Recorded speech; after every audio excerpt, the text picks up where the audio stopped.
I like it. Sounds great, man. That's what we got.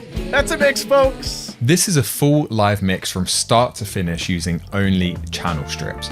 We wanted to take things back to basics and strip away all the BS to show you how to get an industry standard mix using only the core processors inside a channel strip, which helps simplify the entire process and also adds an analog vibe to your mixes.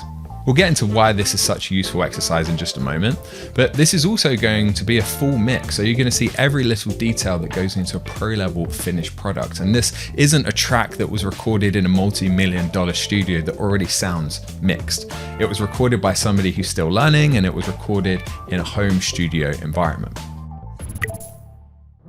If you're new here, then welcome to mastering.com. My name's Rob Mazes, and mastering.com is the online audio school that's changing the way that audio engineering is taught. In a moment, I'm going to hand you over to Jake Codewise, who's a professional mix engineer and producer, and also an incredible teacher. But first, I wanted to share with you an exclusive 100% off voucher for our super popular mixing and mastering cheat sheet binder, which will help you take everything you learn here in this video and apply it to your own mixes. We've never given this away for free here on YouTube before. We've sold over 10,000 copies since we launched this a few months ago. And if you use the link below this video only, you can get the digital version for free. You'll find a ton of stuff inside, 32 pages total, covering EQ, compression, gain staging, everything you need. This is typically $29, but again, if you use the link below, you can get the digital version for free. Okay, over to Jake now. This video is actually a replay of a live session we did with students inside the Reverse Engineer, which is our full audio school. But we decided to share it with you to give you an idea of our teaching style, so enjoy. We're just going to be using the SSL channel strip across every single track. We'll use the bus compressor also on a mix bus. Yeah, I'm seeing a lot of excited people here. I don't usually do this. I don't usually do the all channel strips thing. I've done it a few times. Every time I do it, I'm like, oh man, why do I stop doing this? Right? So yeah, what's the point of that, Randy? Randy asks. Great question. I'm going to have you guys answer that. What's the point? Like why, what are some of the advantages of doing things this way? Ken says it's quick. Andrea, yep, you guys know. You're clearly our students. Yeah. Because you guys are just spitting out all the right answers. Simplicity, right? Simplification. You're giving yourself limited options. It's quicker, less hunting for solutions, right? How many of you have felt or currently feel overwhelmed with the amount of software that you have, with the amount of plugins that you have, right? And I know, me too. And how many of you may suspect that overwhelm and just the vastness of options actually might be holding you back from learning the things that actually matter inside of this, inside the engineering process, audio engineering process, the mixing process specifically, right? So this could be an incredible exercise for you guys to try if you're one of those people who feels like you've got a ton of overwhelm going on, right? Or you feel like you don't have a thorough grasp on the big four, which is volume, frequencies, dynamics, and space, right? It might be a really great exercise for you to simplify and just do this the old school way, right? Just slap a channel strip on every single one of these tracks and just work with what you got. After all, some of your absolute favorite records are mixed this way. What are the disadvantages of doing things this way? Yep, sonic character is fixed.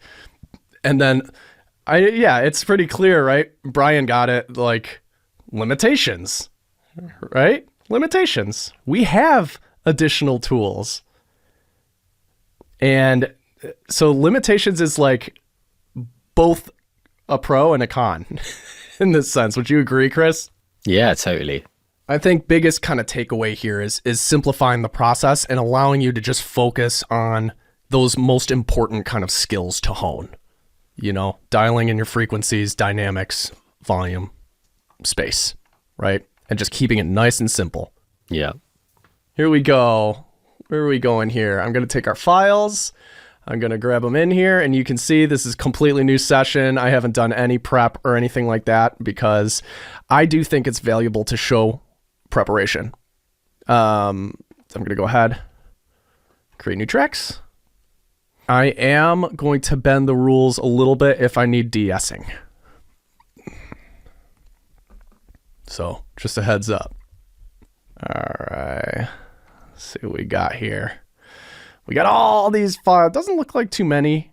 Looks like, 33 tracks. Oh, that's nothing. Oof. Easy peasy. Yeah. I'm going to start by just normalizing these. Individual regions peaking at no higher than minus 10 decibels. And you guys know why I like to do that.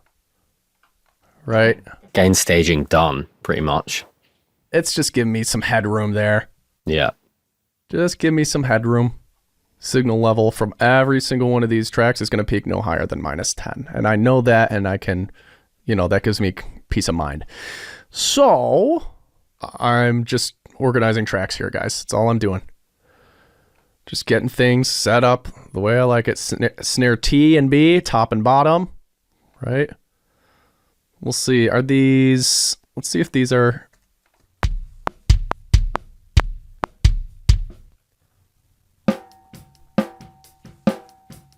Sound like live recorded drums.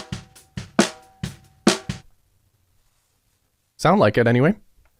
They do, yeah. Great. Drum ring. I like drum ring. I enjoy it. I think ring can give drums a lot of character. But annoying ring that distracts you and brings you out of the world of the song, well, that's something we got to take care of, right? Mm-hmm. And we'll see what we kind of come up against today. What is FT?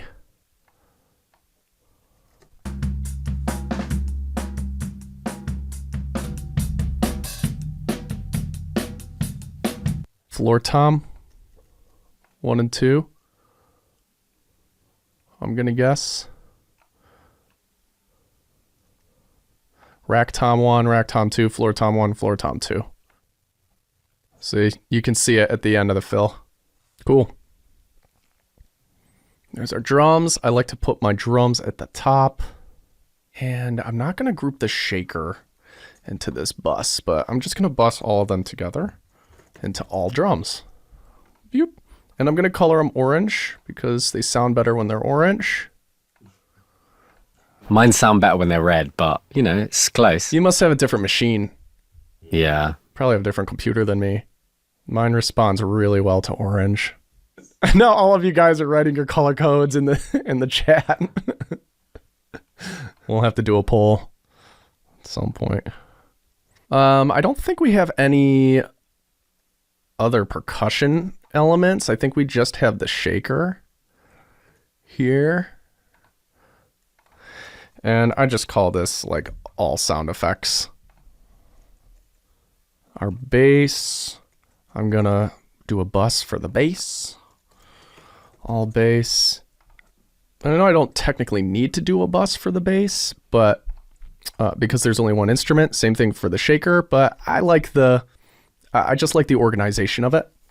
And who knows, we might split this bass out into multiple tracks or do something fancy like that. We don't know yet.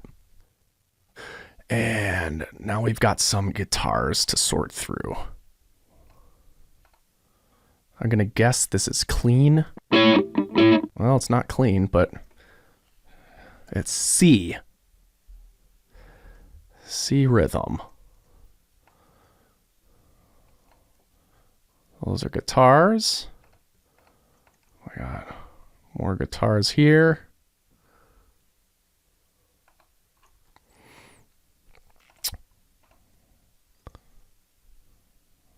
Guitars. verse lead, I'm going to guess. But I don't know if that's a guitar or not. Let's see. It is. Oh, yeah. Verse rhythm, verse lead. Great. C, chorus, right? Chorus, pre-chorus, verse, bridge, chorus, pre-chorus. And then I think that's all of our guitars. Let's get those. We'll do all guitar. And we'll make sure that those are green because that's the color that responds best in this room.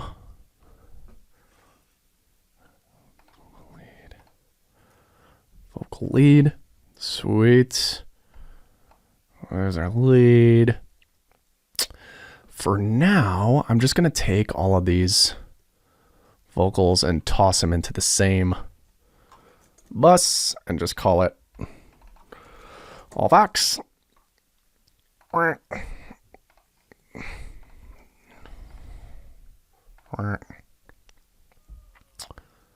And here we are.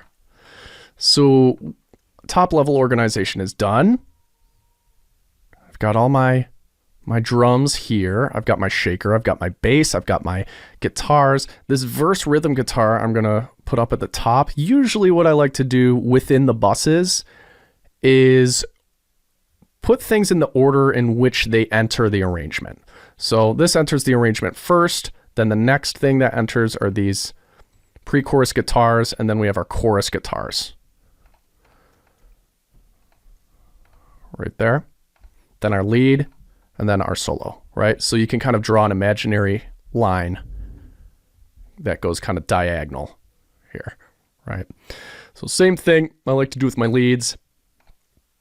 We'll do this just with every bus, every category of instruments, right? Kind of diagonal, how they enter the arrangement. And that's it. Let's bring all these down and we'll start to get a mix. Ooh, let me put all my plugins up first. So we're doing SSL 4KE.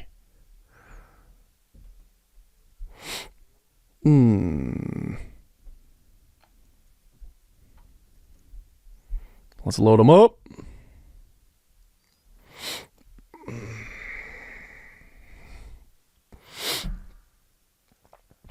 There they are. And I just want to make sure that that the ones that are stereo are supposed to be stereo. And the ones that are mono are supposed to be mono. Yep, looks like it automatically did that for us. Cool. We're good. There's our one plugin to rule them all. We will also do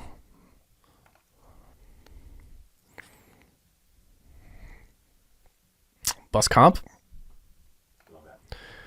And I don't mix into the bus comp.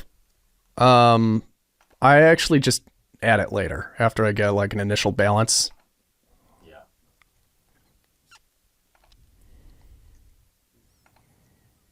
And then I'm going to add one more. I'll just like print it to tape at the end of it. Nice. All right. And then I've got my referencing plugin here.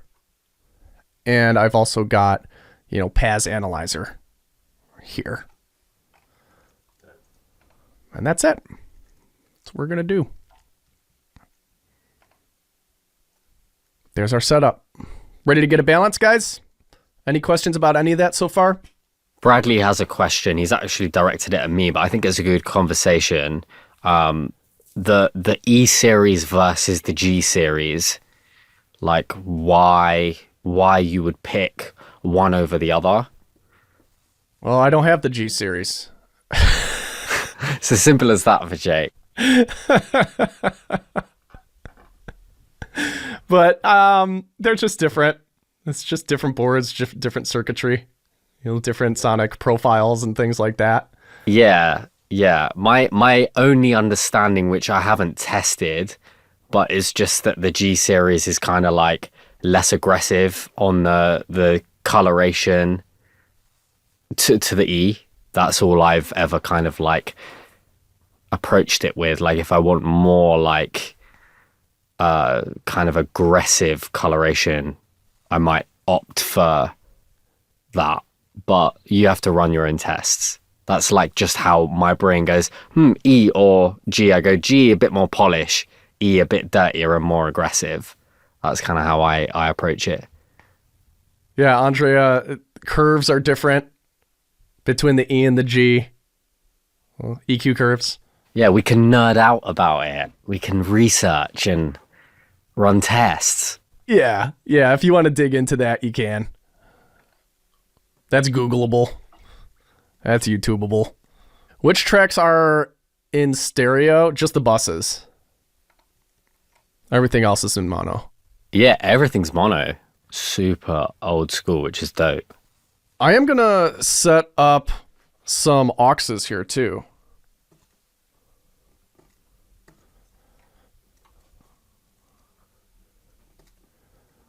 I'll do just like, again, like minimalist simplicity. I'll do just like 2 reverbs and 2 delays. What are you going to go for, Jake? Verb suite? Lexicon? Yeah, not the actual, but I'll use like Verb Suite's version, the FG480. So, and the Bricasti. Bricasti. We'll do that as well. I actually have a channel strip setting I like to use for that. That's not it. So I got a plate on there, and then I have a room from the lexicon, and then I'll do a delay that we can just use for whatever. And I'll use a tape, tape echo, tape delay.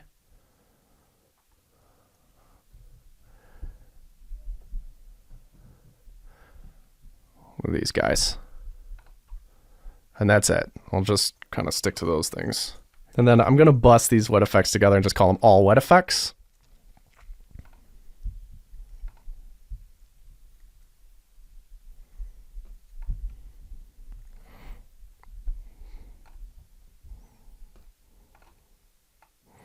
And we'll get those routed to some open buses here.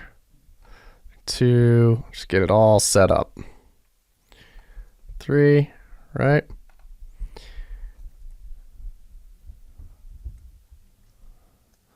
This is our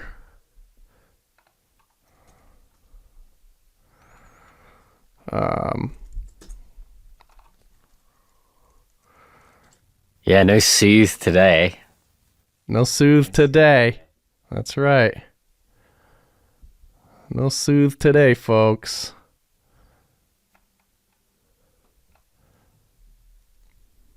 No clariphonic.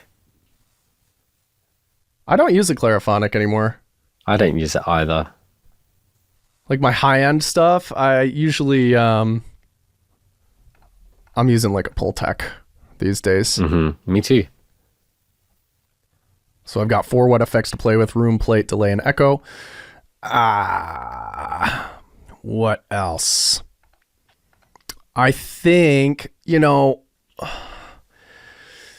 typically, yeah, I might add a hall. Bradley later. I might add a hall. We're going to stick with this for now. De-essers, if we need them, we'll add them as inserts on the channels themselves. And 1176 is the only other kind of like question, right? Do we want an aux track for an 1176 in parallel? Y'all are saying yes, yes, yes. All right, I will do 2 1176s. Oh, cheeky boy. Just because you guys are, I think it looks like you guys are asking for them. Will we use them? Maybe. We'll see. See if the mix needs it.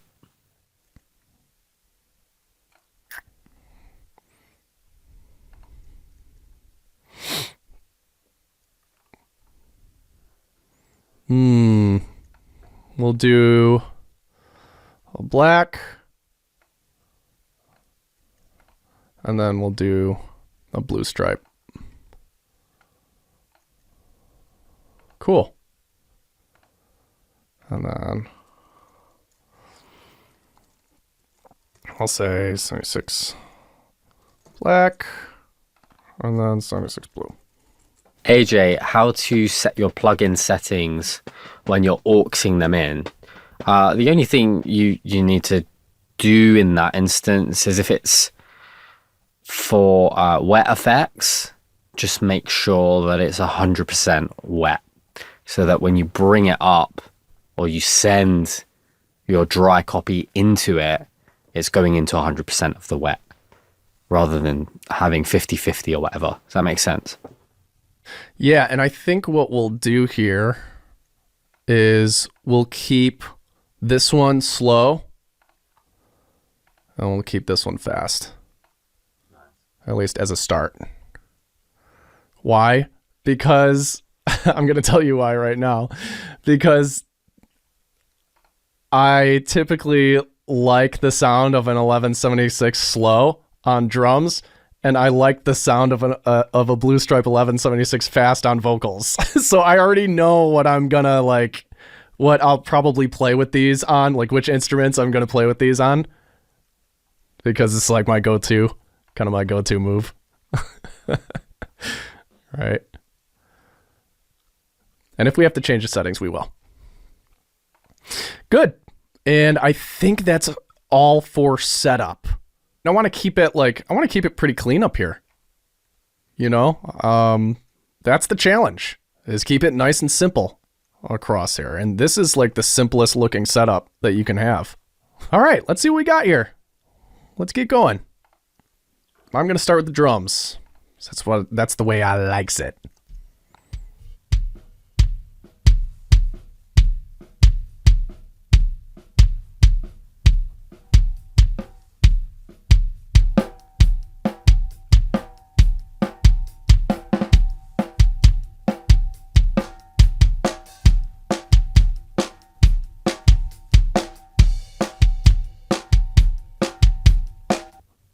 I'm going to group these even further. So I have the snares together. I'm going to have the toms together. And I'm going to have the cymbals together.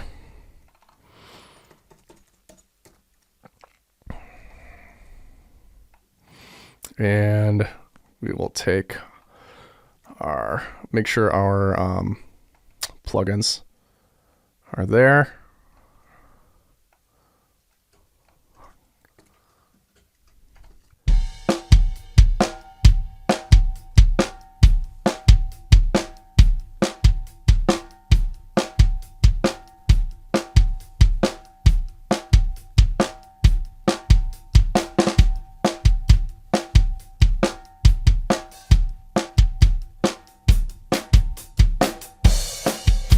Okay, what we will do here is these actually gain stage pretty close to each other, but if you're going to do a normalization function on something that's a stereo pair and it's meant to be a stereo pair, you want to kind of keep the original imaging the same, right? So on something like an overhead left, overhead right, if you're doing a normalize function, check the gain on it to make sure that they're at the same level.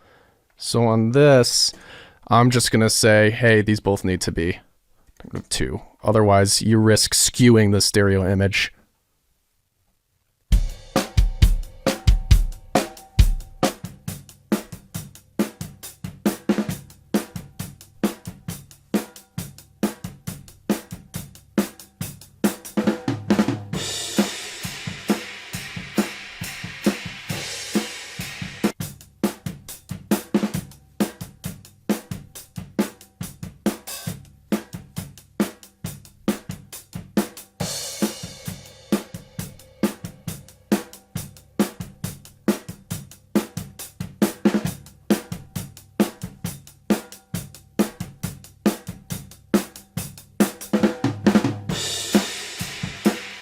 So I'm turning up the left overhead because the snare was off to the right side. Yeah. In like when you put both both overheads in there. And I'm not sure, Sean, how you recorded this, but typically when you're recording overheads, making sure that they are the same distance, each mic is the same distance from the snare, right? And you can easily do that just by like stretching out the cable, like a mic cable or something like that. Put your finger here on the cable, put your finger here on the cable, put one end of the cable on the snare drum, and then the other end at the mic, at the overhead left. And then you take that over to the other side, and you're at overhead right.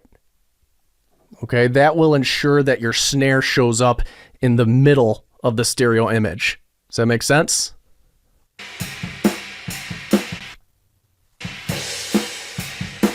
Yeah, it's still leaning to the right. It's still leaning to the right a little bit, but we're gonna kind of oogie that.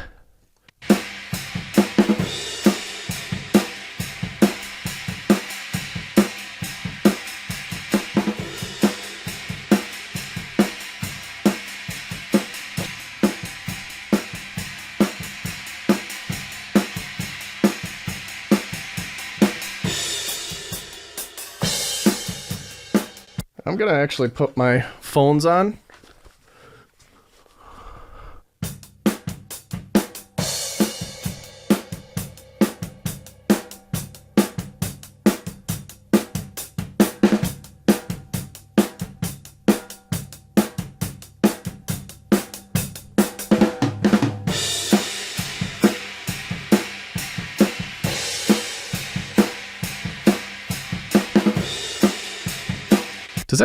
Does that sound centered to you, Chris? Play it again for me, Jake. No, the snare's leaning to the left now.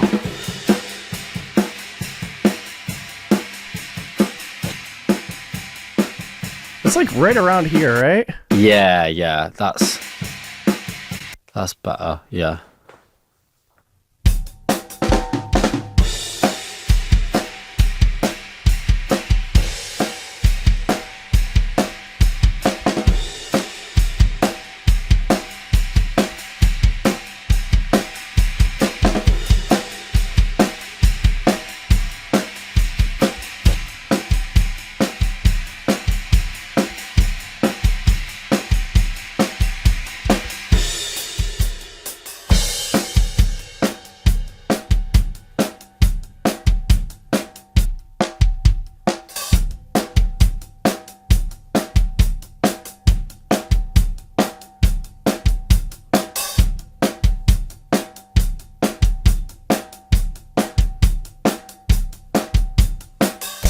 Cool. We're just going to check phase on the snare.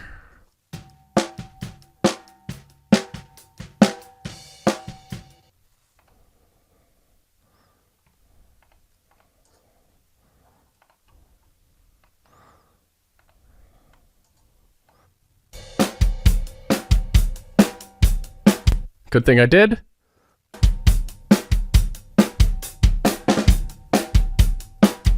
Hear the difference? Hear all the body there that comes back? Here's without.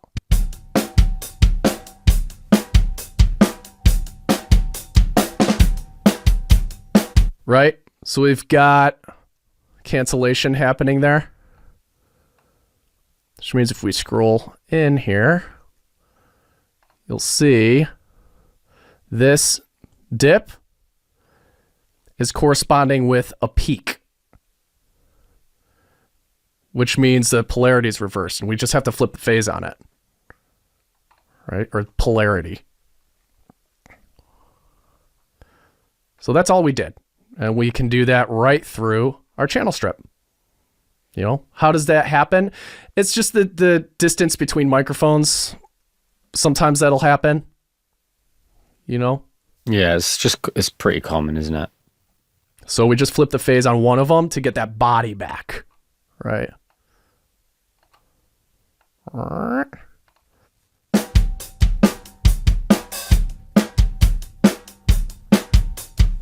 Well, it's not because of the overheads in the snare. It's just the 2 snare mics. You know, when you have multiple mics on the same source, you know, this is the kind of stuff that you have to pay attention to. Do you always flip the phase on the snare top? No, not always. You can flip it on the bottom. It doesn't matter as long as it gives me the fullness.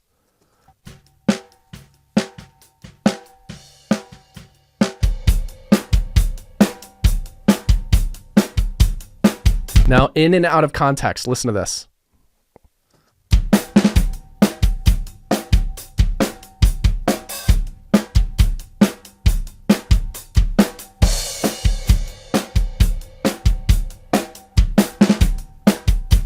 Pretty significant, right? Yeah, pretty significant.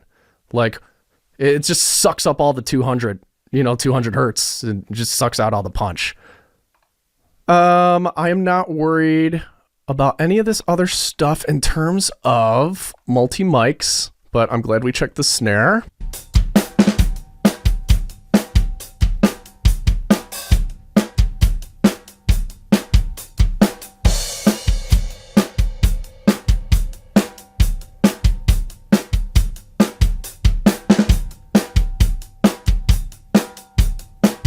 And you guys know I don't like to really process anything until I have everything in the mix, so we're just going to continue with volume balance.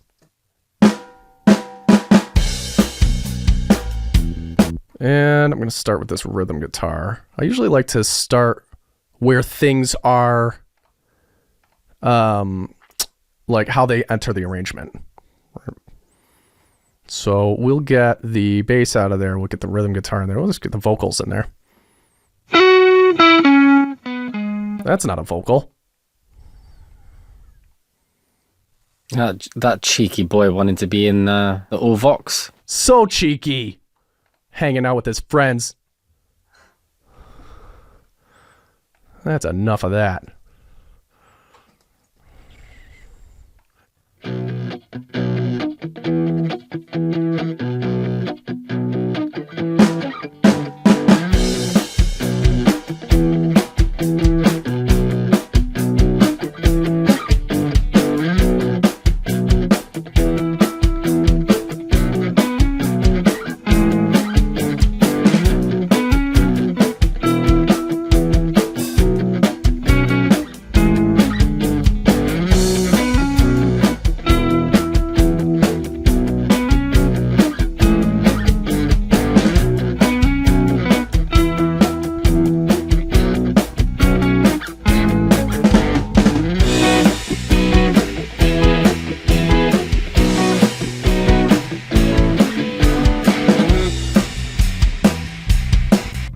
And then let's get our other guitars in here.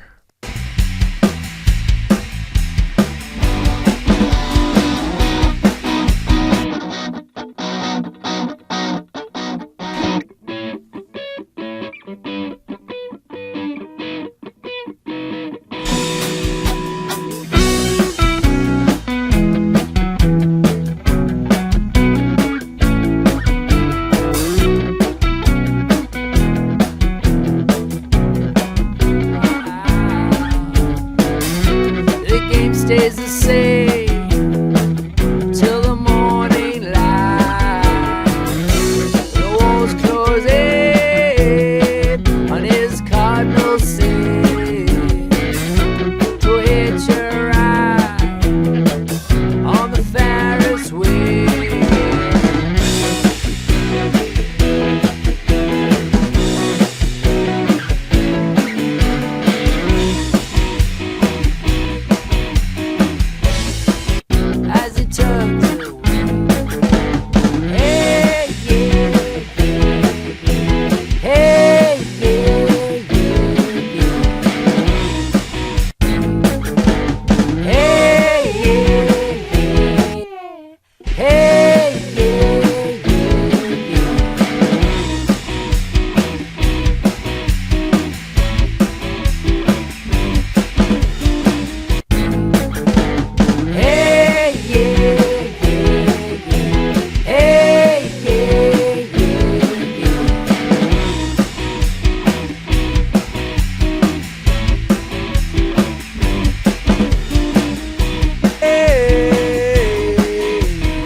Cool.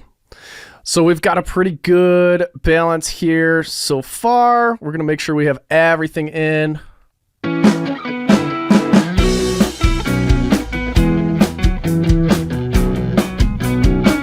Let's get our alignment right on our toms.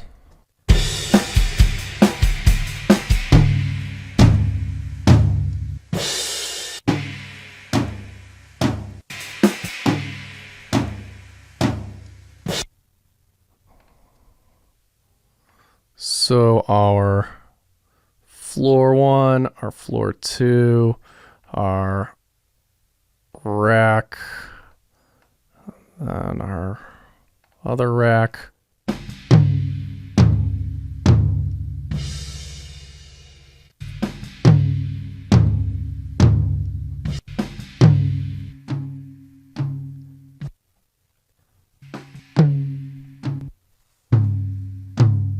And our other one.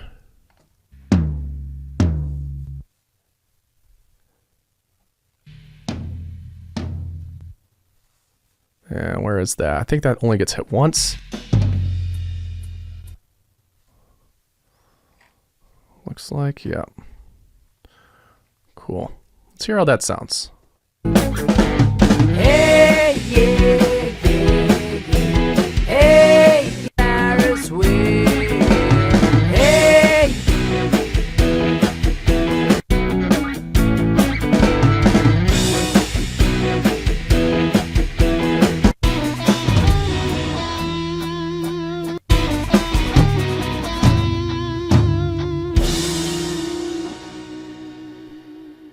Cool. Let's go to the top.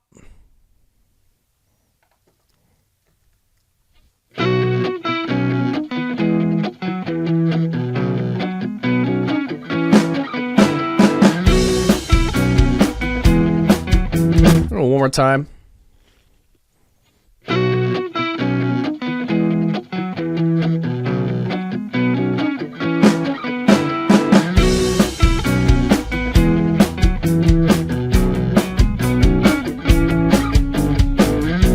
There comes a day when the drugs don't pay. He walks alive like a running string. Got too much to say. One more time.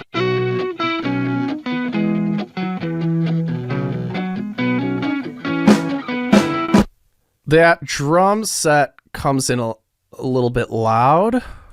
So right now I'm just getting the I'm getting the balance here based on the very first sounds we hear, right? How many songs have you heard, or how many times have you mixed something where there's an introductory kind of instrument and then the whole band comes in and it's just, there's impact there, but it's so much that it knocks you on your face, you know? It's so I feel like getting that balance right between the introductory elements and when the band comes in is a really important kind of piece of this puzzle, right? Does that make sense? The first sounds that your listener hears calibrates the volume level of where they're going to listen, right? And if your instruments are super loud after those first introductory sounds, when the rest of the band comes in and it's super loud, people are going to do what? They're going to reach for the volume knob and turn it down, right? We don't want that. We want it to be nice, comfortable. We don't want to make any person, unless that's your goal, is to put people in a place of discomfort. But we do want to create, like, as audio engineers, 9 times out of 10, we want to create a pleasing experience for people.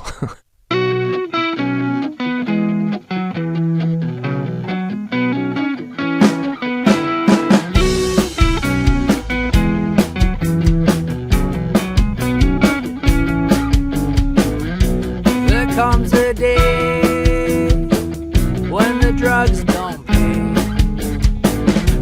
He walks alive like a running string. Got too much to say. Toxic ways. So maybe we separate those just a little bit, left and right. Just a little bit.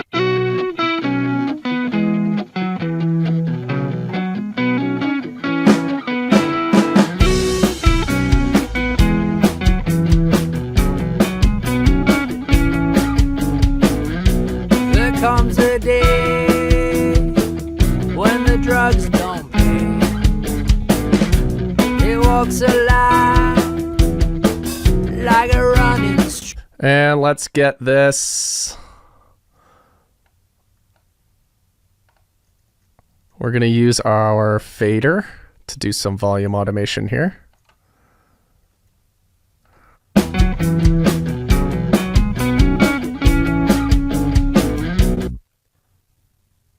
There comes a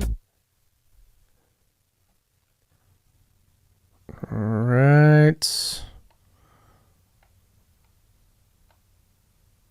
Right in here when the vocal comes in, I'm just going to drop this down a couple decibels.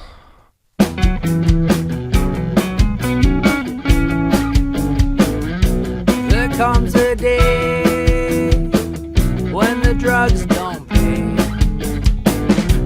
He walks alive like a running string.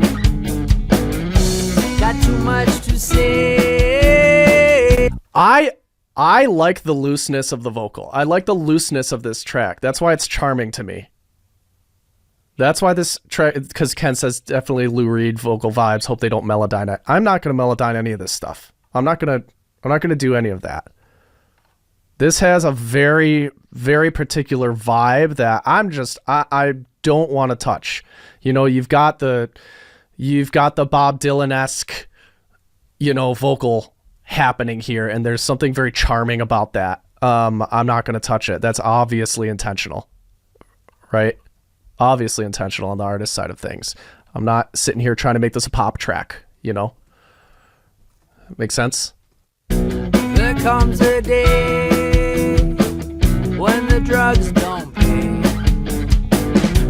He walks alive like a running string. Got too much to say. Toxic waste. It all looks the same as it turns away. Hey, yeah, yeah, yeah. Hey, yeah, yeah, yeah. So normally I would start processing like the drums and the guitars and like all the instruments and stuff like that first, but there's so much kind of like dynamic inconsistency going on with the vocal. I can't really pay attention to anything else because of like the ups and downs of the vocal. So that's where we're really just kind of going to focus on first. We're just going to focus on stabilizing the vocal dynamically in the context of the mix before we do anything else. So what does that mean? For me, that means I'm going to group these vocals together and call them PC vocals. And then we'll get our channel strip on there. I'm going to group these vocals together and call these chorus vocals. Chorus vox. And then why not? Give this its own bus, verse vox.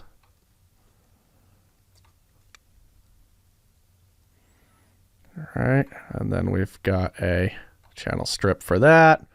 We've got a channel strip for that. Right on. Now I'm going to rebalance these a little bit. As it turns away. Hey, yeah, yeah, yeah. Hey, yeah, yeah, yeah. All right, what I will do here is a little bit of work with the volume. Just gonna clip gain that stuff.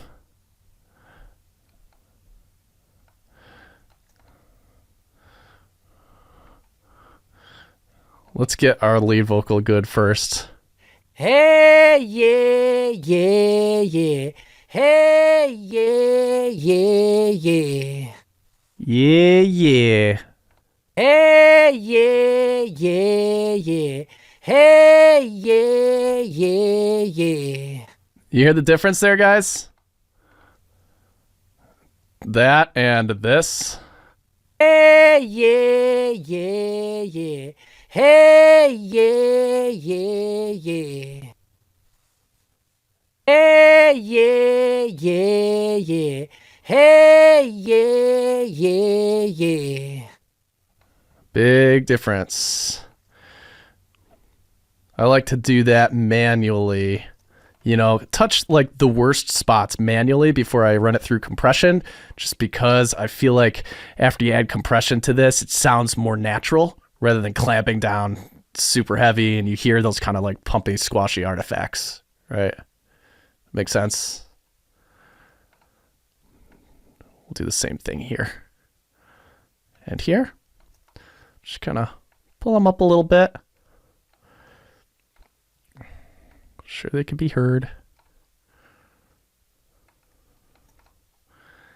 Yeah, yeah, yeah.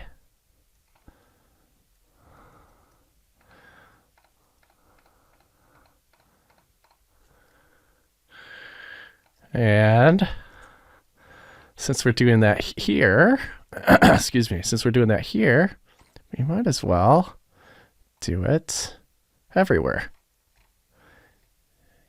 Yeah, yeah, yeah. Yeah, yeah, yeah.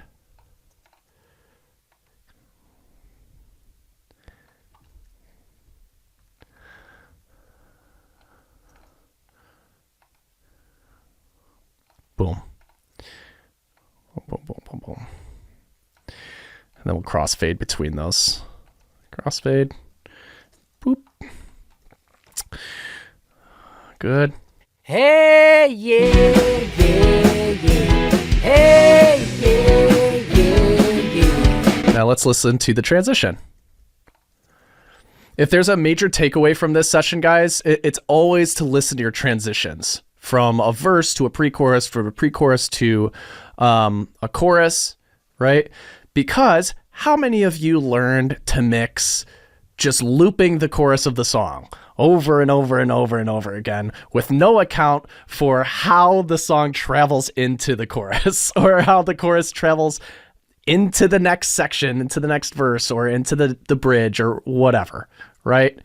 Those points of contrast in the song are, in my opinion, one of the most underestimated areas of the song, right? They are these sections of the song where there's a major change that happens, and that's the highest risk of your mix falling apart in those segments. How do new things enter the arrangement? How do things exit the arrangement? Is your song still comfortable to listen to from section to section to section?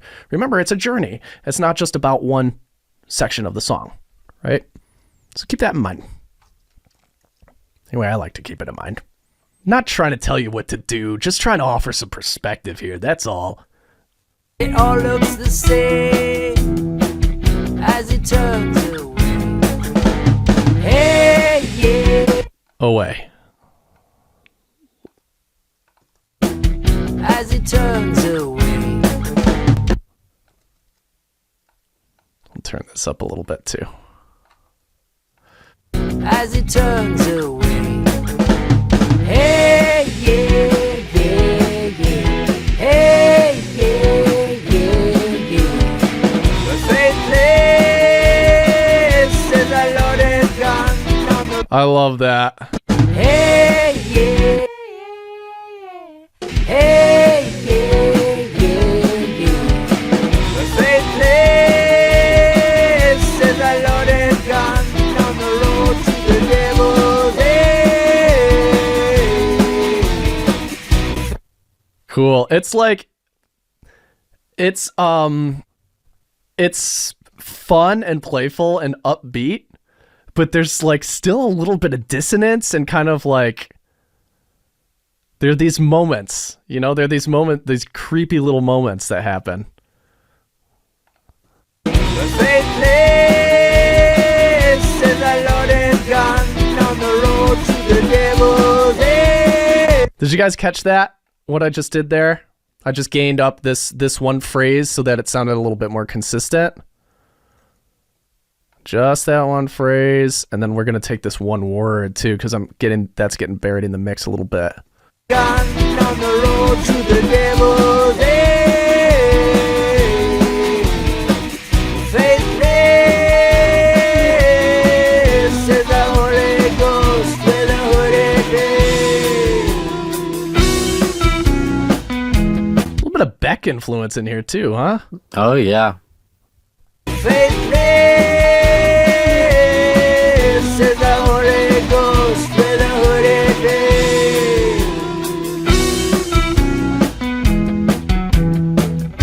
Ha ha! Good one. Good one, Pete. Devil's End haircut. Ha ha. I get it. Faithless is a loaded gun on the road to the. Let's get that up there. This is a loaded gun on the road to the devil's end. Yeah, for sure. Yeah, Pixies too. Yeah, exactly.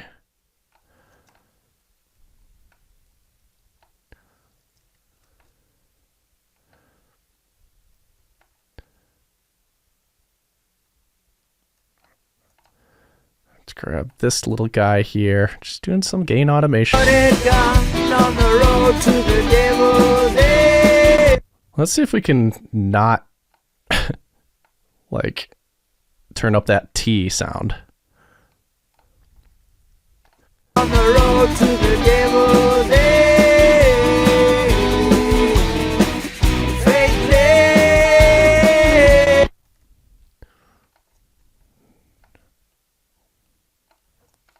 Let's turn up just the end of this. Faithless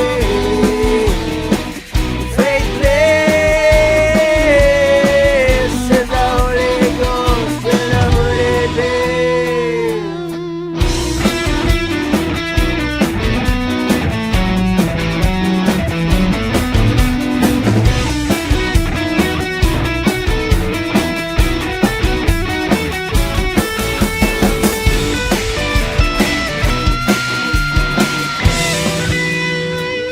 Faithless is a loaded gun on the road to the devil's end. There we go. Keep going. Keep turning that up. On the road to the devil's end. Loaded gun on the road to the devil's end. Loaded gun on the road to the devil's end. This is a loaded gun on the road to the devil's end. Faithless is the Holy Ghost with a hooded face. Yeah. Is the Holy Ghost with a hooded face. And let's crossfade all those cuts. This is a loaded gun on the road to the devil. And double check our verse lead. There comes a day when the drugs don't pay. Let's get that. Just get a couple of these notes. What a vibe, dude. When the drugs don't pay, he walks alive like a running string. Got too much to say, like a running string. Got too much to say, toxic waste. So good. A lot of character. Toxic waste. It all looks toxic waste. It all looks. I have to get that note in there.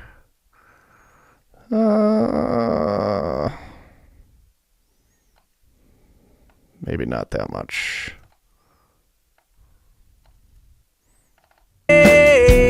Toxic waste. It all looks the same as it turns away. Cool. This over here. It's a Friday night. It's a Friday night, and all the creeps are out. The game stays the same, all the creeps are out. and all the creeps are out. Yeah, what a difference. Billy says, what a difference those small moves make. Big time. The game stays the same till the morning light. The walls closing on his cardinal sin to hit your eye. Break that up. Cardinal sin to hit your eye on the Ferris wheel. Hey, yeah, yeah, yeah. Hey, yeah, yeah, yeah. Cool. And we crossfade. There it is. Those are our vocals, unprocessed. Just doing some volume automation. Any questions about any of that, guys? Do I clip gain anything other than vocals? Not at the moment. I have in the past. Totally. If anything's like getting lost or buried in the mix, a significant amount, like clip gain's always an option. For sure. Like maybe you've got a couple like a phrase of a guitar solo or something like that you want to bring out. Anything. It could be anything. Right? But it's mostly, for me, it's most important on vocals because that's the message. That's the centerpiece. That's the star of the show. In most songs that I work with. And there's a lot of nuance to the human vocal. There's a lot of things going on all over here. and we're so used to hearing human vocals, like we don't want to lose any of that. So I tend to do that specifically on the leads. Backing vocals are a little bit more forgiving, but we didn't have a lot of vocals in here, so we just did it all. When do you mean would you use something like Vocal Rider? I like just doing it manually. Personally, I find I get results that I like. The best results from me when I do it manually. I like to have control over that personally. But there's nothing wrong with using like Vocal Rider, Waves Vocal Rider to just kind of level some things out. If you like, I always have Vocal Rider. I can never just set it and just forget it. Like there's always something I have to do to kind of like oogie things into place. So for me, I just figure, I take the time and do it myself. Do you like to clip gain down S's manually? Yeah, if they're an issue. If they're a huge issue, I'll like go in there. If I can't get it with a de-esser, I'll go in there and manually clip gain down an S. Sure. There comes a day when the drugs don't pay. He walks a line like a running string. Got too much to save, toxic waste. It all looks the same as it turns away. Hey, yeah, yeah, yeah. Hey, yeah, yeah, yeah. Just working on that verse, just the dynamics. There comes a day when the drugs don't pay. He walks a line like a running string. Got too much to save, toxic waste. It all looks the same. Got too much to save, toxic waste. It all looks the same as it turns away. Hey, yeah, yeah, yeah. I'm happy with that. I'm happy with where that vocal's sitting. I'm going to take those settings and just copy them over to our pre-chorus lead, our doubles in the pre-chorus, all of these vocals. I'm just going to use that setting, that compression setting, on all of these and just see where they sit. You know, don't need to overcomplicate it. Hey, yeah, yeah, yeah. Hey, yeah, yeah, yeah. The faithless is a loaded gun on the road to the devil's end. The faithless is the Holy Ghost with a hooded head. You guys hear that? You hear how consistent those vocals are now? Right? They are just super consistent. Just one, like a couple little knobs on the channel strip. That's it. Yeah, no, why not stick it on the bus? I'm gonna see what it sounds like on the bus too. Could be some really nice glue for these, you know, for our backing vocals and like our stacks. Right? So why not? Let's try it. Hey, yeah, yeah, yeah. Hey, yeah, yeah, yeah.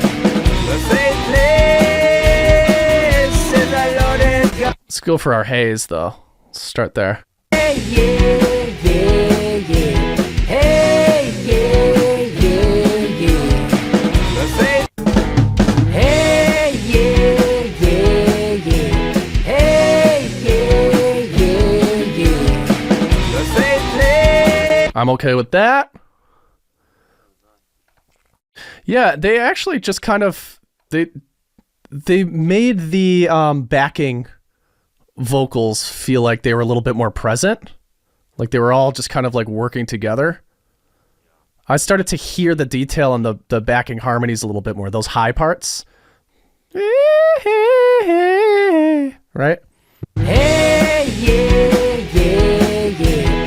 Hey, yeah, yeah, yeah. Just everything kind of like thickens up a little bit. Here, I'm going to do it again. First without and then without. Hey, yeah, yeah, yeah. Hey, yeah, yeah, yeah. It's so subtle, but I'll take it. Next. The faithless is a loaded gun on the road to the devil's end. The faithless is a Holy Ghost with a hooded veil. Is a Holy Ghost with a hooded veil. Yeah, I'll do it there too. Very good. There comes a day when the drugs don't pay. He walks alive like a running stray. Got too much to say of toxic ways. It all looks the same as he turns away. Hey, yeah, yeah, yeah. I'm going to get that de-esser out for this one. Ooh, the de-esser makes its appearance. That's right.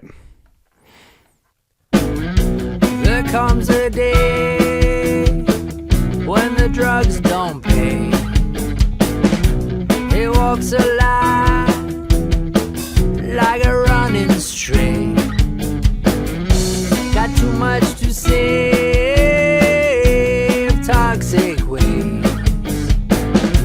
It all looks the same as he turns away. And I'm not getting the T.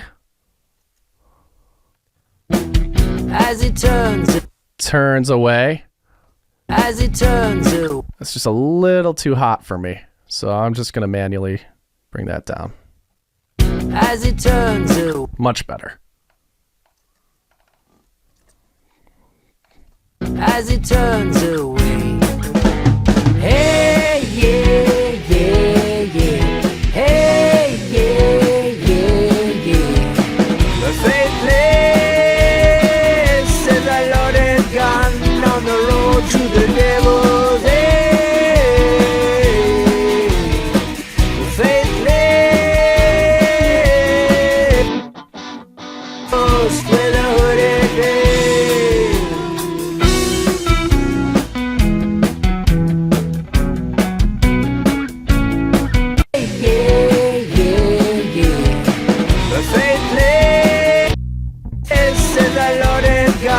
On the road to the devil's end.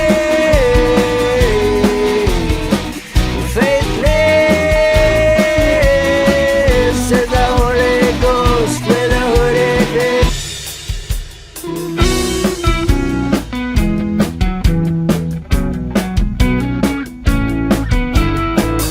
It's a Friday night. I turned the bass up just a little bit to give it a little bit more of that weight. And let's keep going with the vocal here. I'm going to, you know what? Maybe I won't. Maybe I'll wait on the vocal wet effects. It's up to you guys. I'll let you guys decide. You want to get into like vocal wet effects for this, or do you want to move into drums? Whoa. Drums. Okay. We'll come back. We'll come back to the vocals. Drums. Okay. No problem.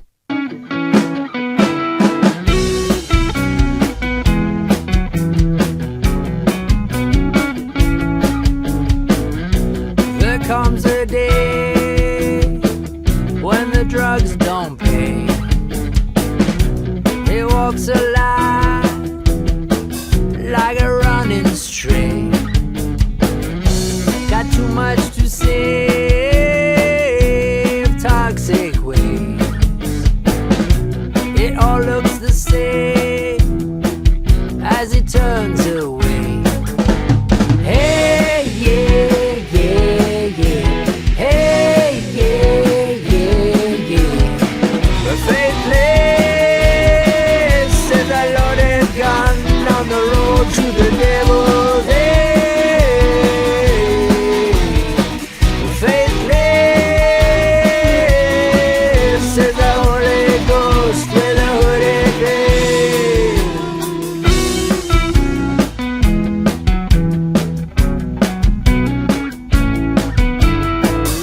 We'll do the old high ratio, move up the threshold technique here. It's a Friday night and all the creeps are out.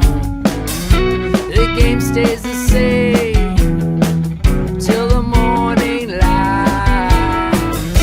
The walls closing on his cardinal sin to hit your eye on the Ferris wheel. Hey, yeah, yeah, yeah. Hey, yeah, yeah, yeah. The faithless is a loaded gun on the road to the devil's end. The faithless is the Holy Ghost with a hooded veil.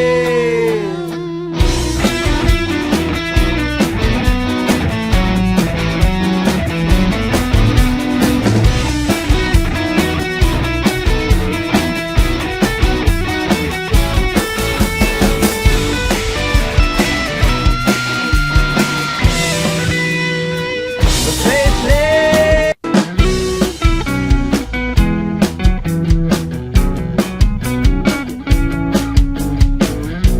There comes a day when the drugs don't pay. He walks a line like a How about that? running string. Got too much to save, toxic waste. It all looks the same as it turns away. Hey, yeah, yeah, yeah. Hey, yeah, yeah, yeah. Buffet place is a loaded gun on the road to the devil's end. Buffet place is the Holy Ghost with a hooded veil.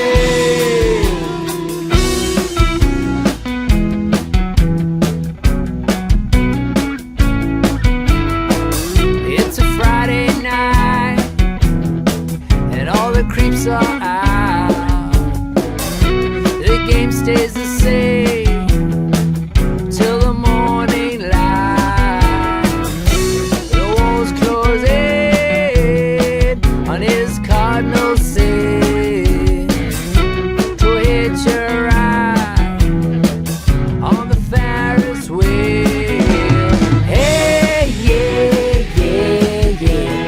Hey, yeah, yeah, yeah. Buffet place is a loaded gun on the road to the devil's end. Buffet place is the Holy Ghost with a hooded veil.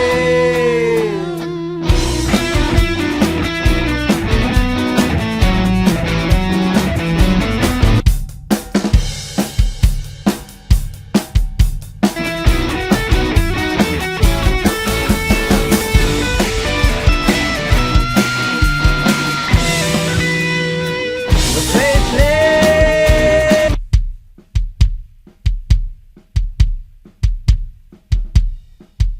Are you following me, guys? Sorry, I'm not talking as I'm making these moves.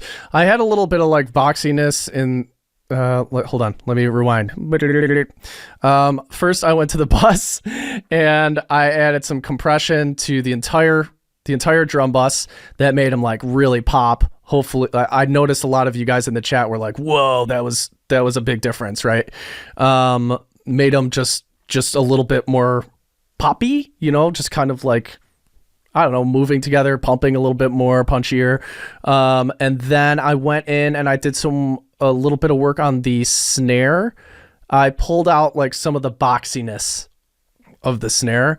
I also believe if I pull up the drums, did I add a little bit of 200? Yeah, I think so. I added a little bit of 200 on the drum bus, but I'm going to take that off for now and just add it to the snare itself. And then we're going to go into the kick and we're going to roll off the low end of the kick a little bit. I'll show you why I'm going to do that in a second.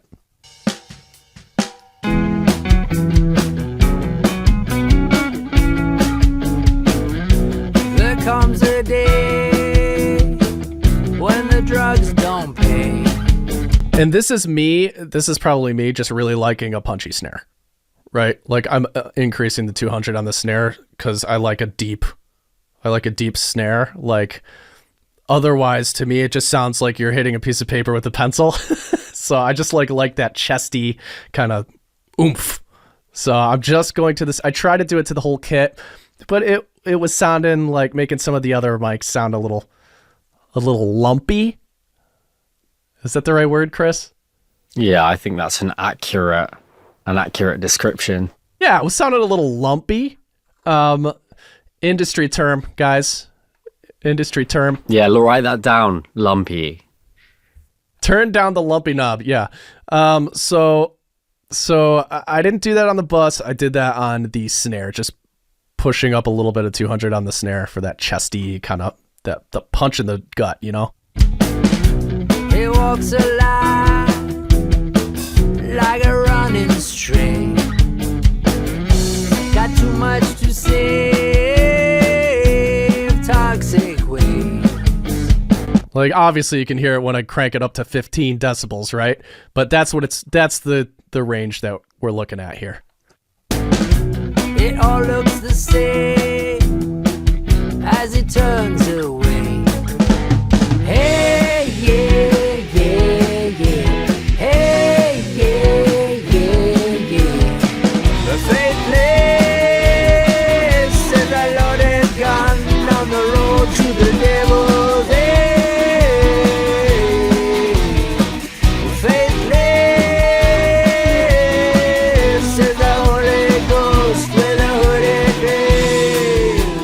Do you hear how we're slowly bringing the drums up in energy and excitement to that of the vocal?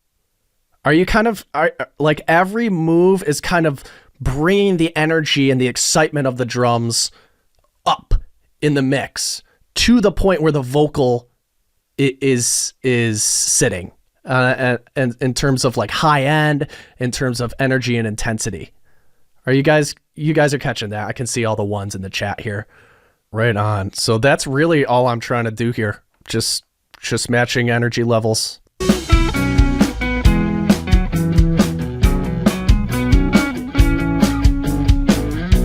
There comes a day when the drugs don't pay. He walks a line like a running string. Got too much to say, toxic waste. It all looks the same as it turns away. Hey, yeah, yeah, yeah. Hey, yeah, yeah, yeah. The faithless is a loaded gun. Good question, Billy. Isn't adding 6 to 8K adding that paper sizzle you don't like? No. What I don't like about that paper thin sound is that it has no body to support it. That's what I don't like. That's what I mean when I say that paper sound. Like there's no oomph behind it, right? Like I love a good smiley face, right? Scoop out the mids, give me a lot of low end, give me a lot of high end, right? Like that's what I'm looking. That's basically what I'm looking for. There comes a day when the drugs don't pay. He walks a line. And I'm just turning down because we have undoubtedly added some gain to the drums here, right? So I'm just turning down the drum bus a little bit. I'm used to mixing very heavy rock and metal. So I'm a little bit more biased to the snare and the kick being really out front. And that's probably not the vibe for this song. So I have to kind of reel myself in. And Chris, let me know if I'm going too far on any of this stuff, will ya? I didn't know that you liked mixing metal, Jake. Stop it.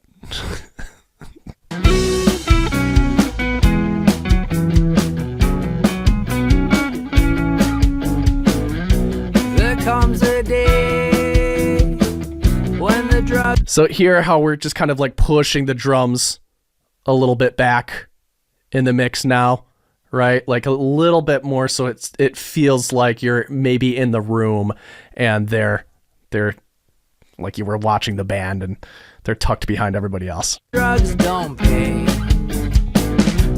He walks a line. Good. I'm happy with that so far. Let's continue. We'll come back and play with some things.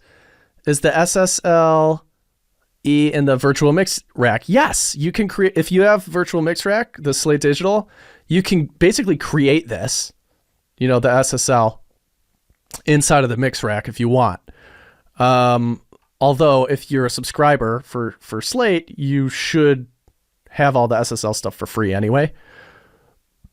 I don't know if you knew that, but that's a thing because they are now one. But yeah. So you can get this. You can download this plugin if you want.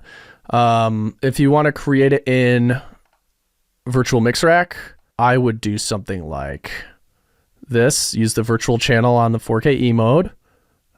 Then you have your EQ, and then you have your dynamics. There it is. And then if you need that, you need the de-esser or you need any of your other, compressors. They're right there. And your de-esser right here, right? Toss that on the end, whatever. We've got the drums, drum energy, excitement kind of happening here. Let's do kind of like a check on our toms before we move on. See where they're sitting.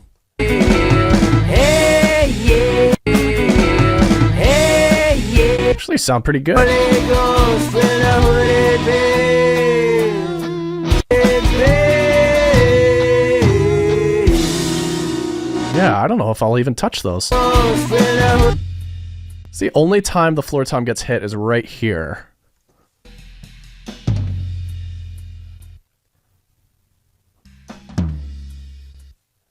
So I'm just going to turn it up a little bit. with a hooded veil. And I'm going to bring it in a little bit narrower. Because our overheads are a little bit narrower. If I had these wide overheads, you know, hard panned left and right, then I might have the toms panned a little bit wider. But since we've got these narrower overheads, they're about 50% left, 50% right, then I want to make sure that the imaging on the toms is appropriate there too. Ghost with a hooded veil. Veil. Yeah, and I liked that kind of like, it's not like a sharp attack or like a really hard, like high-end transient or anything like that, but it serves the purpose of the song and it suits the vibe, and I think I'm just gonna stick with it. You've made more of a moment out of it as well, which is nice. Like that one low tom, like it only happens once, right? And you've just like maximized on that moment by just bringing it out, which is dope. Just a volume move. The Holy Ghost with a hooded veil. We've got the vocals. We've got some nice energy on the vocals, some nice energy, excitement on the drums. Let's run into the kick.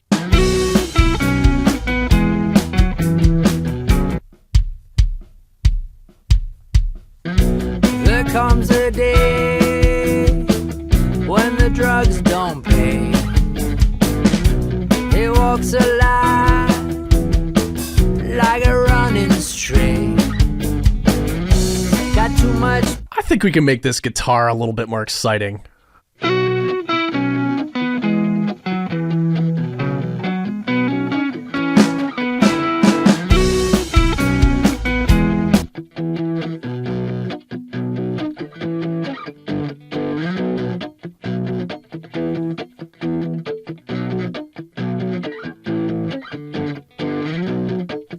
It's a little bit of saturation here.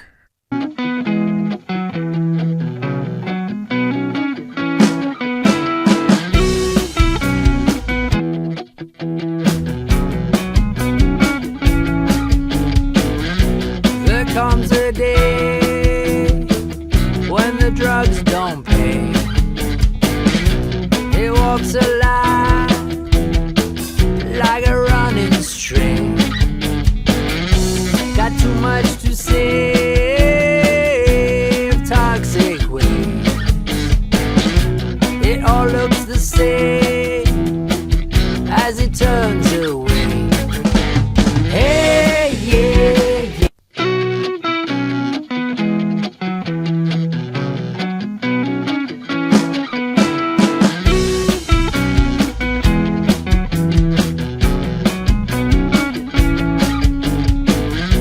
There comes a day when the drugs don't pay. He walks alive like a running string. Got to. What does the pre-button do?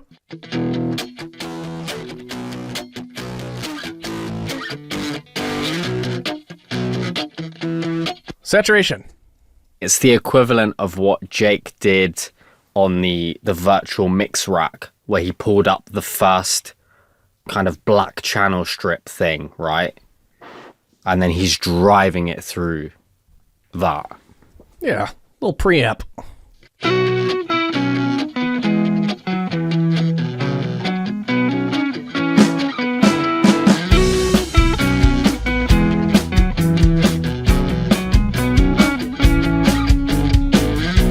There comes a day when the drugs don't pay. He walks alive like a running string. Got too much to save, toxic waste. Hear the difference? Listen to that rhythm guitar. I'm doing all this on that rhythm guitar.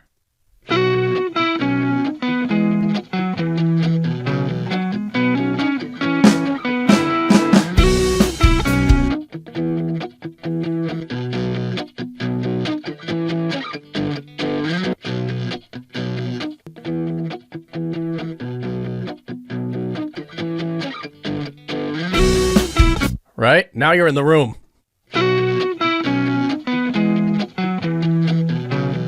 Just adding some grit, with this pushing the preamp, driving the preamp, and I just boosted 10 decibels of 8K with the bell just to add that brightness. That's literally all I did here.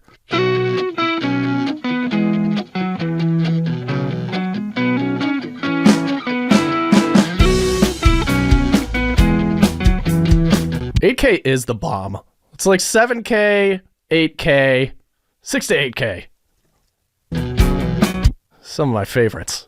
There comes a day when the drugs don't pay. He walks a line like a running string. Got too much to say, toxic waste. It all looks the same as it turns away. Hey, yeah.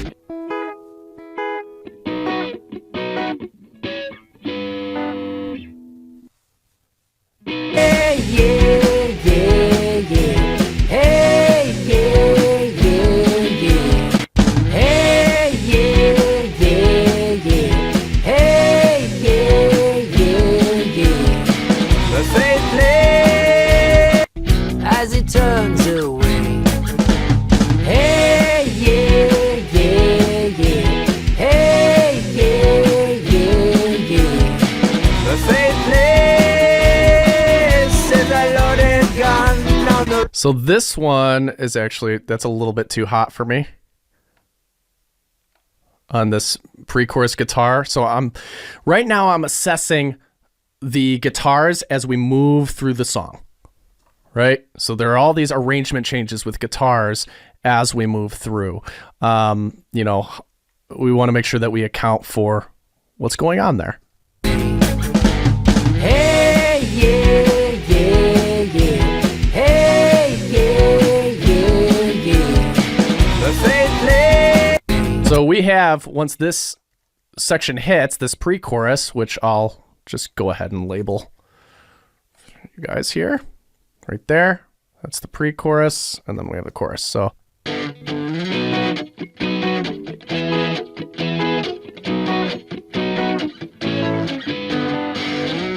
different enough so you can hear each side.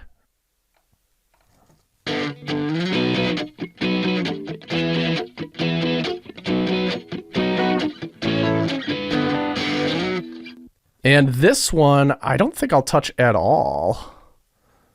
Mark has asked Jake, which I think I know the answer to already, but for the tracks that you're not actually going to do any processing on with the SSL channel strip, are you going to leave that on, or are you going to bypass it and turn it off completely? I will leave it on. Yeah, and just run it through the circuitry. I believe, anyway, they're adding some kind of, like, just running the signal through a channel is giving you some harmonics, even with the plugin version. Yeah. Like if you just take a signal and run it through a board, it's going to sound different just because of all the bips and bops, all the nuts and bolts, right? So I'll just keep them all on. It's a part of the sound now. The board is part of the sound, sonic profile of the board. Yeah, bips and bops, that's also a technical term. I try to keep it here. Yeah. This is real heady stuff, guys. You can get as into it like as you want to get, but I try to keep it like moving. I'm gonna try to keep it at the level we can kind of get through this stuff. So write down bips and bops and lumpy, all right? We want to run it through bips and bops and make sure that our snares aren't lumpy. Hey, yeah, yeah, yeah. Let's make sure that guitar isn't too out of place. As it turns away. Hey, yeah, yeah, yeah. Hey, yeah, yeah, yeah. The faith plays says I loaded gun down the road to the devil's. Hey, the faith plays. Cool. That's sounding good from this section to this section. Now let's get into that chorus. Hey, yeah, yeah, yeah. The faithless is a loaded gun on the devil's head.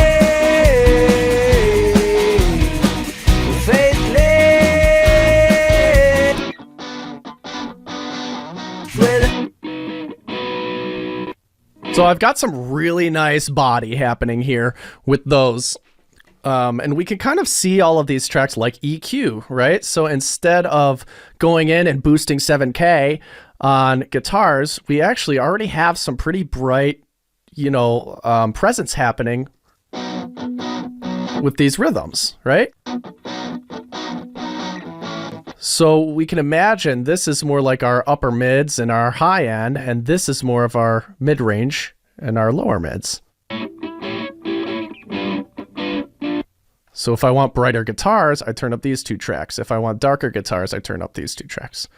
All right, let's see. Hey, yeah, yeah, yeah. The faithless is a loaded gun on the road to the devil's head.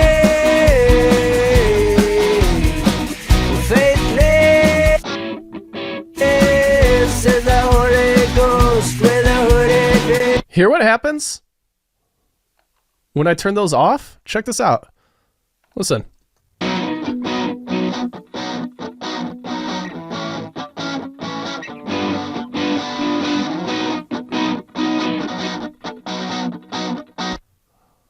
It's a big contribution. The faithless is a loaded gun on the road to the devil's head. The faithless is the Holy Ghost with a hooded head. The faithless. Now let's just make sure the high end is kind of coming close to our other guitar. Hey, yeah, yeah, yeah. The faithless.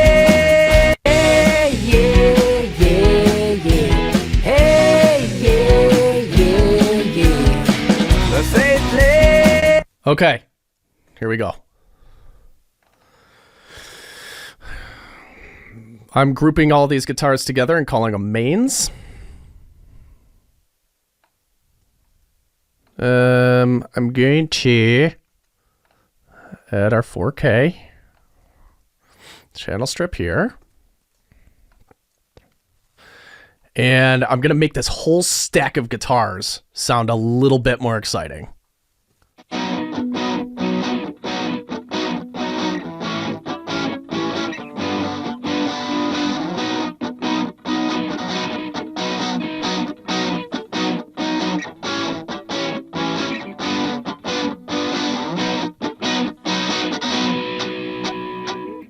We'll stick with 8K.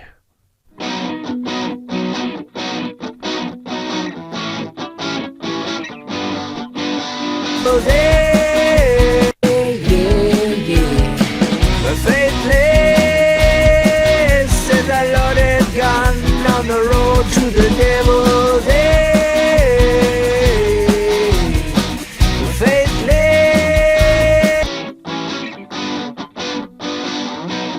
Now I'm just playing with the preamp. I want to see just what it sounds like in context.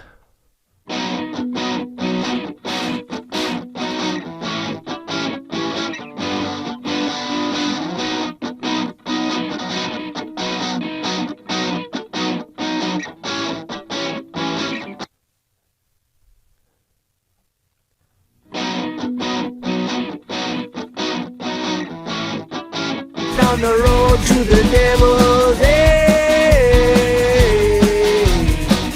Faithless. Yeah, I'm happy with that. That sounds cool. Now let's listen from this section into the chorus. Let's listen to the impact. Let's listen to the energy and the excitement that is supposed to really kind of climax in this section. Hey, yeah, yeah, yeah. The faithless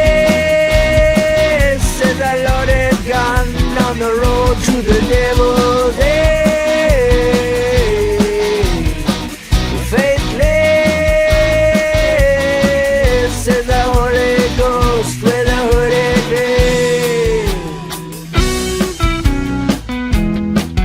And then we'd bring the energy back down again.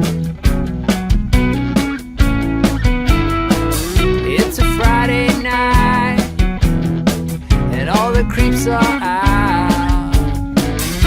The game stays the same.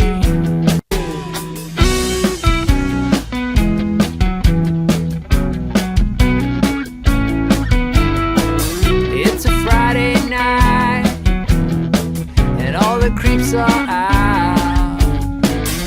The game stays the same till the morning light.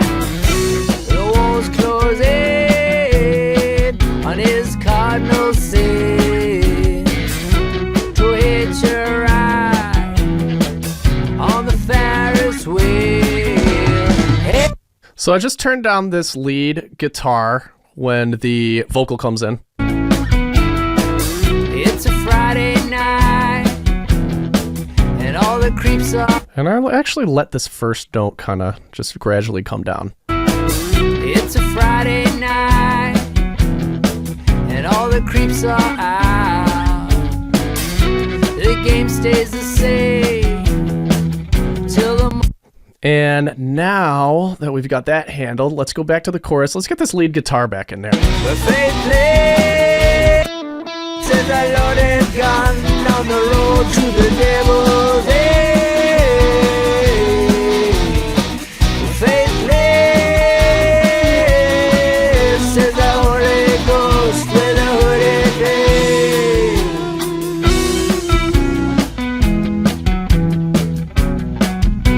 Maybe pop that over slightly to the left. The faithless says a loaded gun on the road to the devil's end. The faithless says the Holy Ghost with a hooded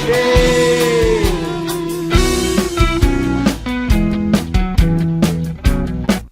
So this is supposed to just be cacophony during this section, right? So I'm just going to put it right over to the left side. The faithless says a loaded gun on the road to the devil's end. The faithless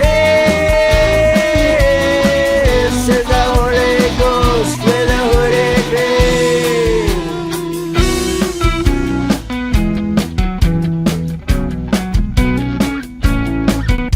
Great. Yeah, I think kind of like the last little bit of guitar work we have here is the solo. So why don't we nab that and then we'll take another quick break, okay? The loaded gun on the road to the devil's end. The faithless says the Holy Ghost with a hooded head.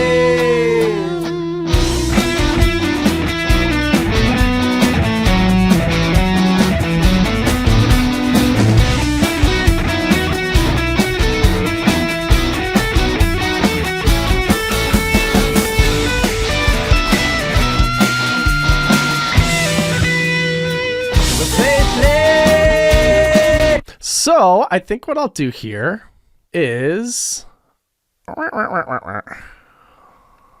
I'll go to this, I will go to this, and then I will go to this. Add our automation lane for our fader. And then just during this solo section, I'm going to turn down the rhythm guitars a little bit. And then I'm going to mark that solo section. And over here. And then we'll bring it back up there. So we'll go like this. We'll turn down the rhythm guitars just a touch.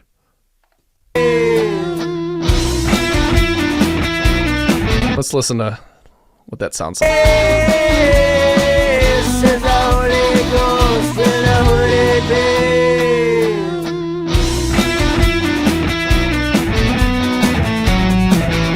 So actually what I'm going to do here is let that first note hit at the same volume level and then duck it down when the solo comes in. right? So we get that impact. Bam, da, da, da, da, da, da.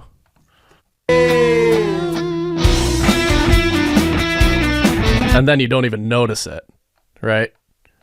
You don't even notice that it comes down.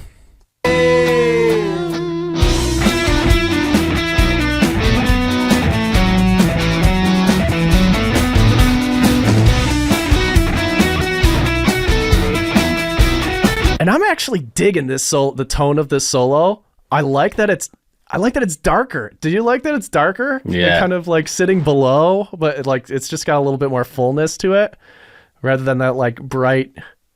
I don't know. It sounds cool. I think we're gonna keep it where it is. Yeah, I'm just gonna roll it off a little bit.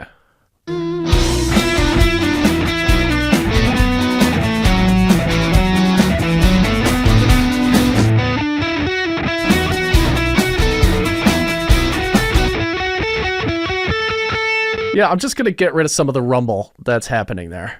The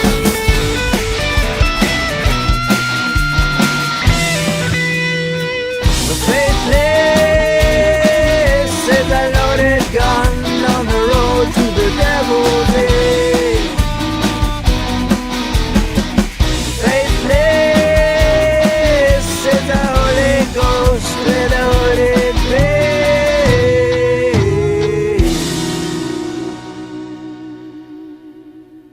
Really cool vibe.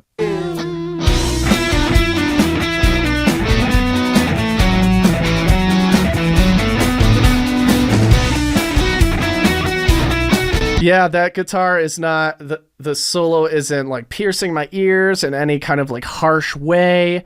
Yeah, it's still present enough in the actual mix itself. There's plenty of separation between this and the other guitars. The other guitars are sitting more on the brighter side. So we've got some good separation happening here. I'm happy. I am happy with this. Next steps, bass. And then we'll do some, I don't know. What do we want to do next? Probably some just wet effects, right? Probably some wet effects. Everything Jake is doing is genre appropriate, I think. I think so. I think it's song appropriate anyway. Maybe it's not. I don't know. Sounds good to me. Yeah, it sounds dope, man. Are you seeing the benefit to working this way? Or maybe some of you are like, this kind of sucks. I want to know. A lot of you are saying, yes, I can see the benefit. Totally. Limited tools and just thinking about frequencies, dynamics, volume, and space. Like you don't have to think about plugins. Just think, okay, these are my tools. This is what I have to work with. And it forces you to focus, right? Yeah, Allison says, I love it. Steve says, yes. Joe says it's simple in a good way and it sounds great. AJ says, I see the benefit in this kind of foundational mixing approach. It's really cool. Yep. Bradley says, I like it. It's more like old school meets new school. Yep, because we're still using a DAW, right? Lovis says, I have my go-tos, so there's no overwhelm for me. Exactly. Once you get past that learning curve and you get the reps in and you know what your go-to tools are, this becomes less of a problem, right? So like the overwhelm starts to go away. But for folks who are a little bit earlier on in the learning curve, like, I was 20 years ago or whatever it was, like I would have loved to just had this idea and had the discipline to stick with something like this, It also forces you to get good at the foundational stuff as well, right? Like, because you're not getting distracted by more fun, fancy plugins, and you're just focusing on the task at hand of serving the song, like creating the world that people can get lost in and doing the best you can to keep the ebb and flow of it all and direct the listener's attention to the intended things, making sure there's no distractions, rather than like fiddling around with stuff because you're like, oh, this is fun, you know, which is totally fine. It's valid. But I think earlier on in the process, that can be a little bit more detrimental because you get kind of blindsided by like rabbit holing and like the tools as opposed to the mix. 1,000,000%. And hopefully you guys are seeing that all of these moves are very intentional. Like I'm explaining all my moves and I'm explaining my thought process, and all of these moves are being done for the music, to serve the music for very emotional and intentional purposes, right? Excitement. I'm using words like excitement and impact. And there's a reason I don't talk like some other engineers. I don't speak in as many technical terms because I don't think that way. I think in terms of the music. I think in more creative terms and in more expressive and emotional terms. And that works for me. All right, let's get the bass.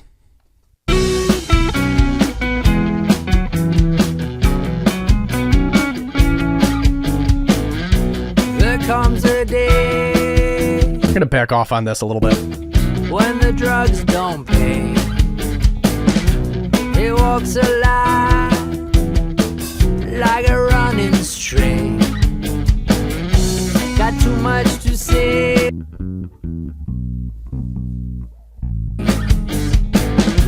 It all looks the same as he turns away. Hey, yeah, yeah, yeah. Hey, yeah, yeah.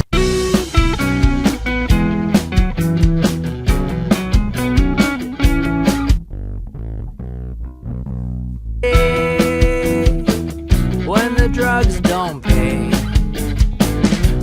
he walks alive like a running string. Got too much to say of toxic waste. It all looks the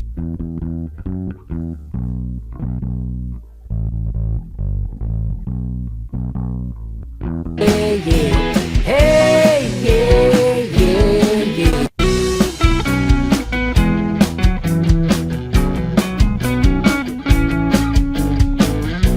There comes a day when the drugs don't pay. He walks alive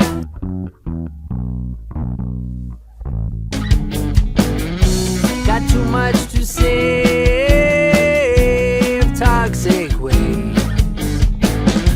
It all looks the same as it turns away. Hey, yeah, yeah, yeah. Hey, yeah, yeah, yeah.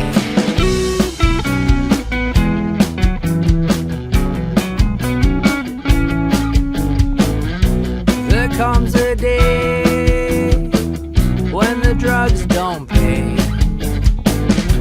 He walks alive like a running string. Got too much to say of toxic waste. So this bump at 800 hertz at like 9 decibels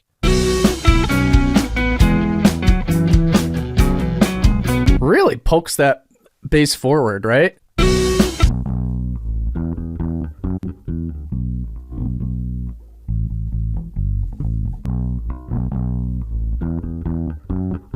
Right? Really mid-rangey. And I honestly, like, it's not something I would dial in solo. But it punches through the rest of the mix when you're in context, right?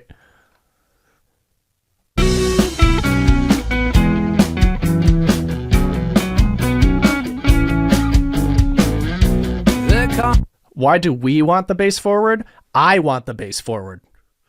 I want there to be more separation between the bass and everything else that's going on here. I want its own kind of like space for it. right? And bumping up a little bit of that 800 hertz kind of allowed it to kind of poke through the mix a little bit more. So now I can clearly hear, drums. I can clearly hear the little bit more the definition of the bass.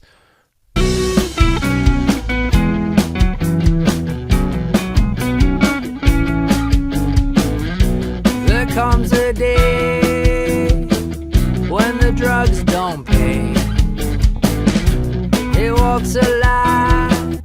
A little bit growly there too with the mic pre, right?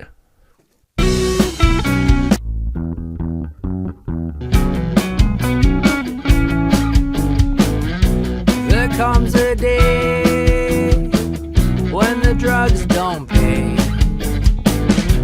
He walks a line like a running string.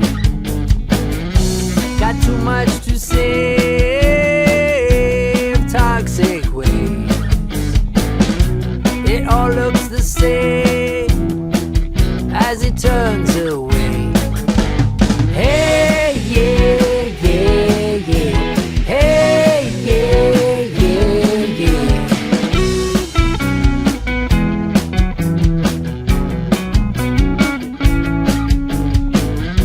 There comes a day when the drugs don't pay. He walks a line like a running string. The only other thing that I might, you want to limit that bass, Brian? I added a pretty aggressive, constant compression to that.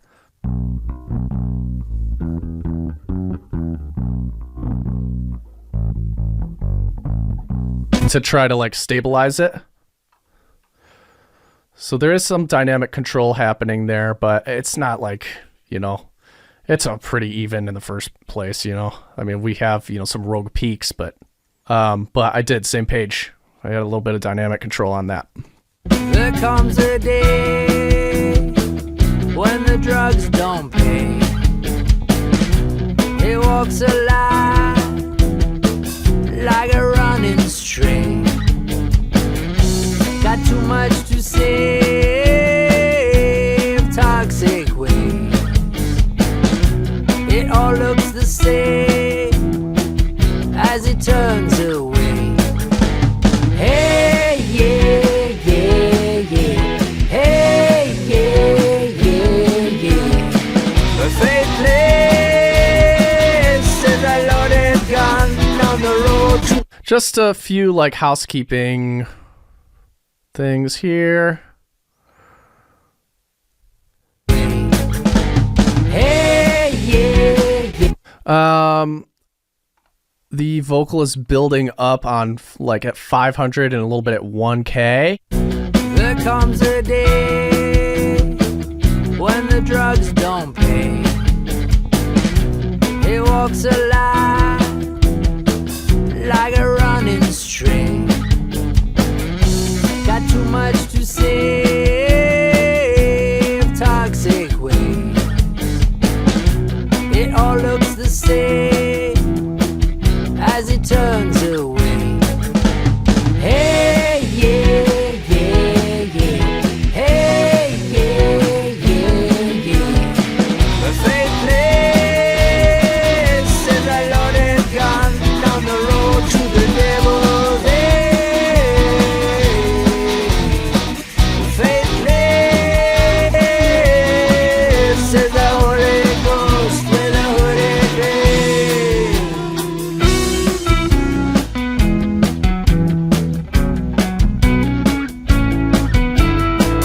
It's a Friday night and all the creeps are out. The game stays the same till the morning light. The walls closing. Hopefully you guys can hear that. I'm gonna go in solo with and without. Hey, yeah, yeah, yeah. Hey, yeah, yeah, yeah. Hey, yeah, yeah, yeah. Hey, yeah, yeah, yeah. But faithless is a loaded gun on the road to the devil's end. It's just taking the mid-range and scooping it out a little bit more. Hopefully you can hear that. Hey, yeah, yeah, yeah. Hey. It's especially helpful when all of these layers of vocals come in, right? Because they're just stacked on top of each other, and that throatiness just kind of like builds and builds and builds and builds, right? Hey, yeah, yeah, yeah. Hey, yeah, yeah, yeah. But faithless is a loaded gun on the road to the devil's end. I lied. I'm going to do some, I'm just going to play with those 1176s we set up. Let's see what we got here. I'm just going to play with some parallel compression on drums. That's all I'm going to do. There comes a day when the drugs don't pay. And I'm actually just going to do it this way. He walks alive.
I just really don't think it needs it.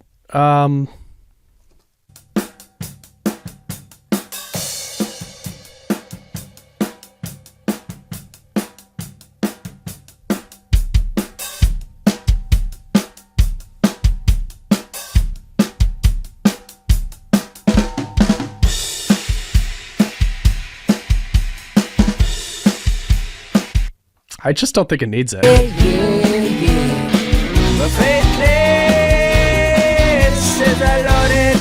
I'm not gonna do it. I'm not even gonna bother. I'm not gonna bother with the blue either. Just not gonna use it.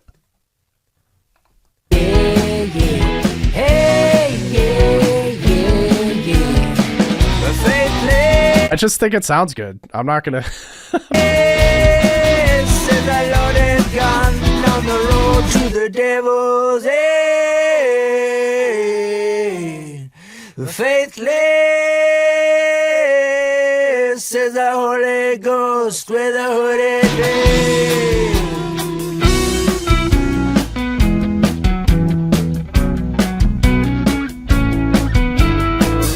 It's a Friday night, and all the creeps are out. Cool. So we're gonna go ahead and just delete those because I'm not gonna use them.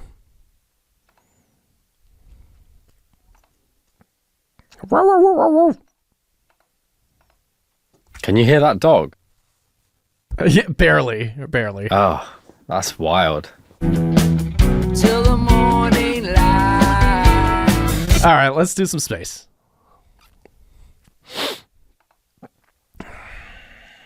Oh, let's see. Do I want this to be... do I want the space the same on all of these vocals? I don't know. Chorus vocals. It just feels like this is the kind of song where like you set the vibe and then that's what it is, you know? Yeah, I was going to ask you if you were thinking to like paint it as like it's in like one kind of cohesive space. Yeah, I don't know yet. Let's start with the vocals and just see.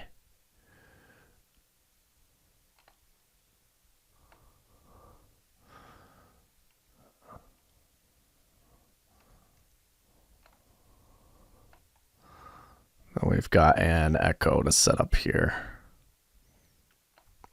I love this tape echo so much.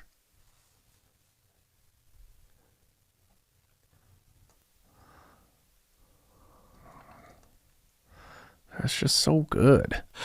There comes a day when the drugs don't pay. He walks alive. All right, let's get the width out there. Like a running stray. Got too much to say of toxic ways. It all looks the same as he turns away. Hey, yeah, yeah, yeah. Hey, yeah, yeah, yeah. We're faithless.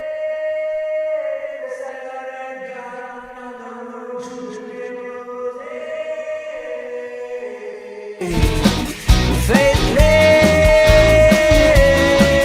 as the Holy Ghost with a hooded day.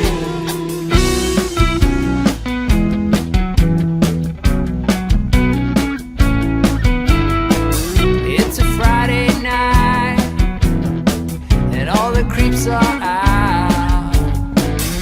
The game stays the same till the morning light.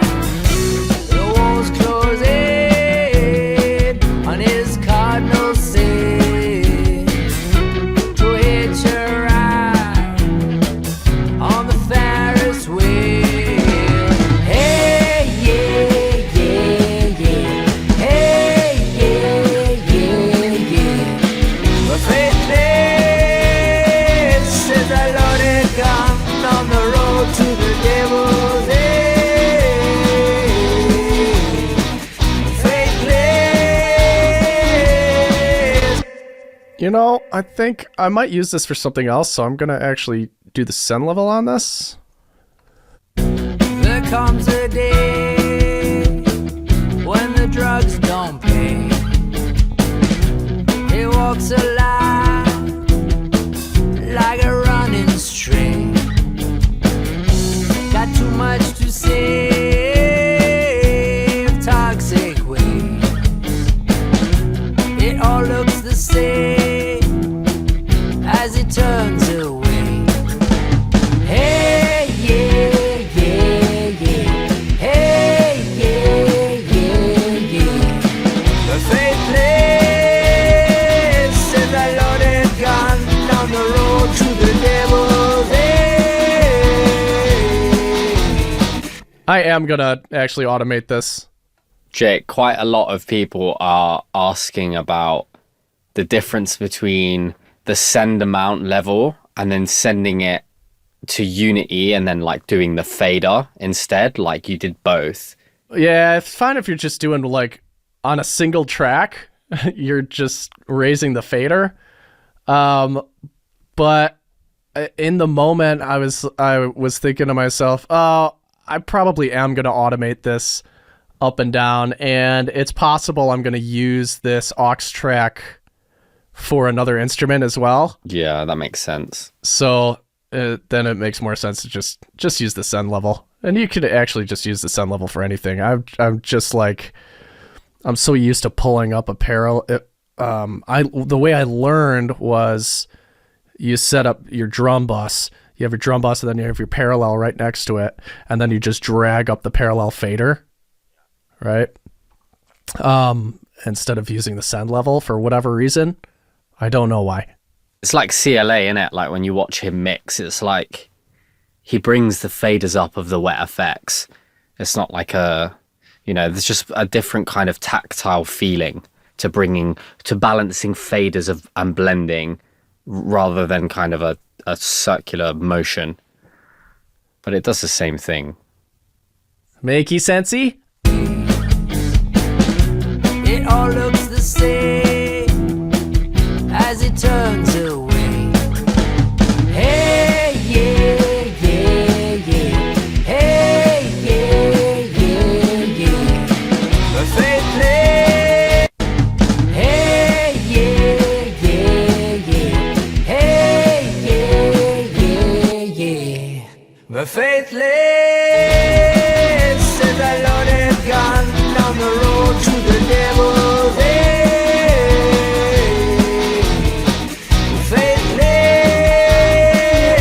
Faithless is the Holy Ghost with a hooded day.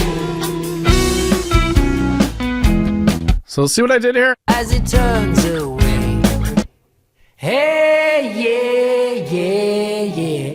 Hey, yeah, yeah, yeah. But faithless is a loaded.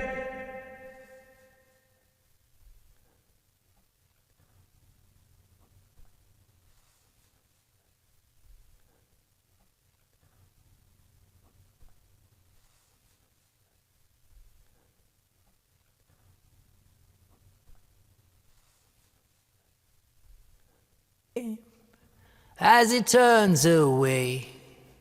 Hey, yeah, yeah, yeah. Hey, yeah, yeah, yeah. But faithless is a loaded gun down the road to the devil's end. Faithless is the Holy Ghost with a hooded day.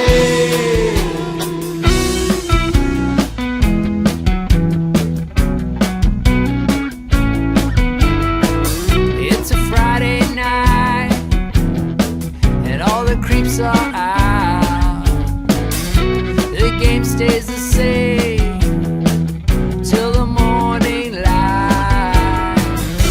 The wall's closing on his cardinal sin to hitch a ride on the Ferris wheel. Hey, yeah, yeah, yeah. Hey, yeah, yeah, yeah. But faithless is a loaded gun on the road to the devil's end. I don't know what I feel about this driving the mic on the verse vocals. There comes a day when the drugs don't pay. He walks alive like a running string. I'm just gonna tap it. Got too much to say. Toxic waste. So like on those higher notes, it's almost like ripping the speakers. I want to put it in a less like aggressive visualization for that. It's not ripping the speakers, it's just driving the preamp. Forget I'm not mixing heavy stuff.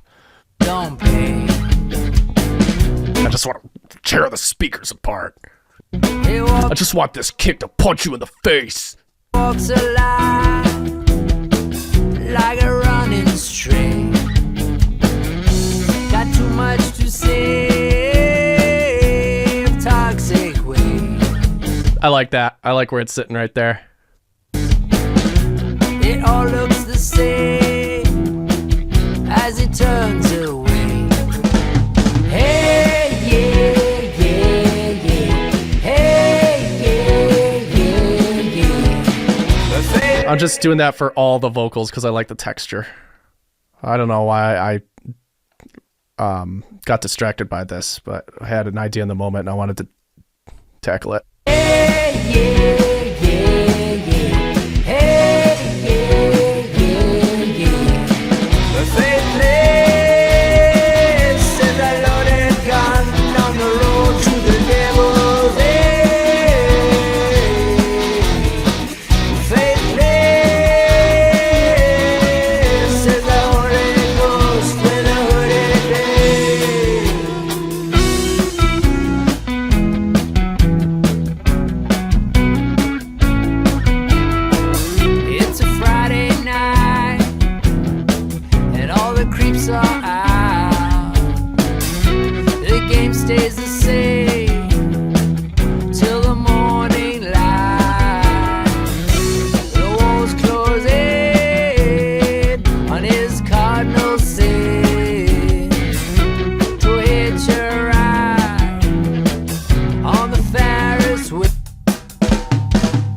Cool.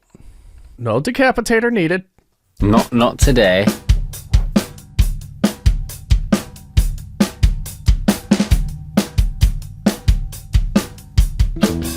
Okay, so that kick is pretty ringy. Like a running string.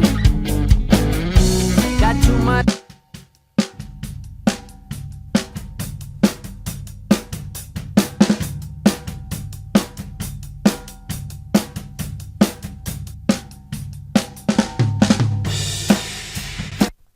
So maybe what I'll do is I'll just send like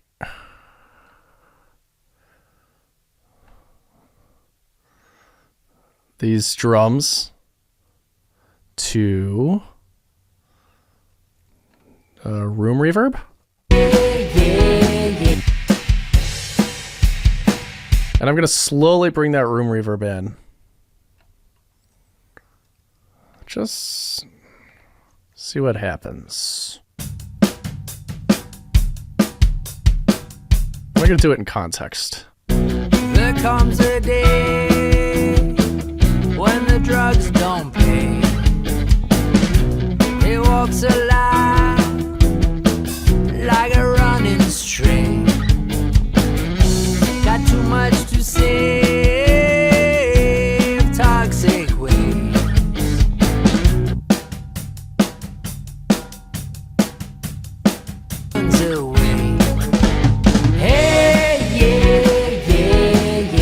More felt than heard kind of vibe, right?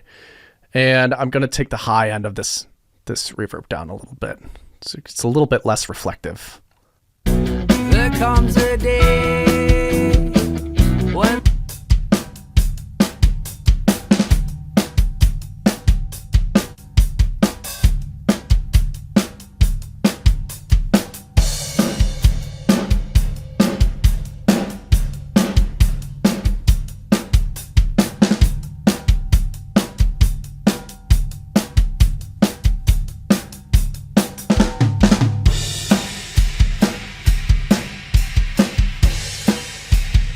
Hear the difference?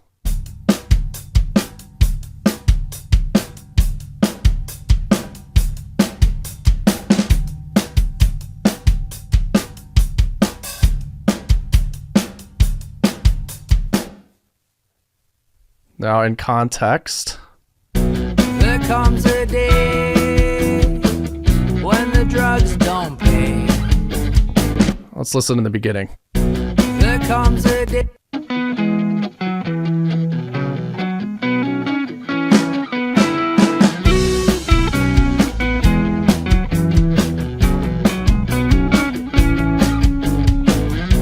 There comes a day when the drugs don't pay.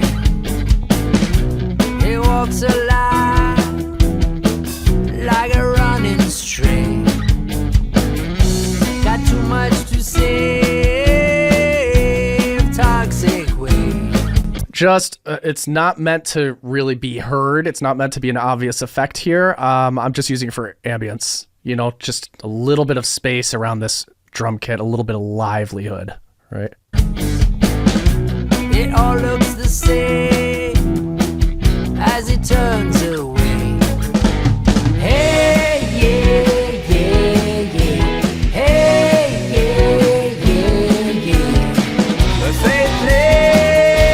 Faithless. Let's do the same thing with this shaker. I'm going to go to our room, just add some shaker. That I'll create a little bit more distance with. Faithless is a loaded gun down the road to the devil's end.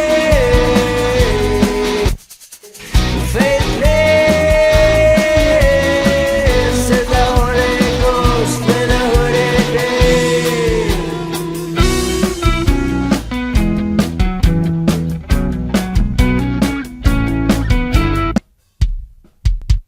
Little bit more punch on this kick. Place is a loaded gun down the road to the devil's end.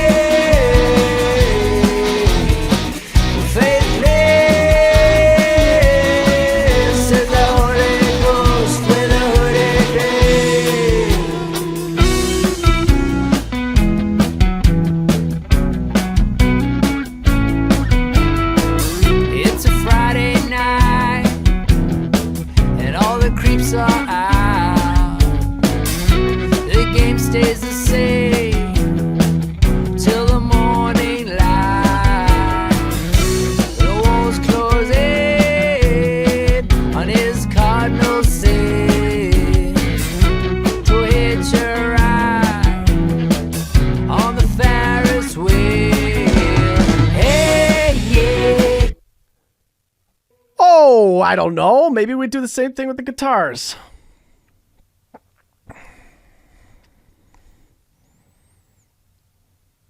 We're going to test it and see how they all sound in a room first.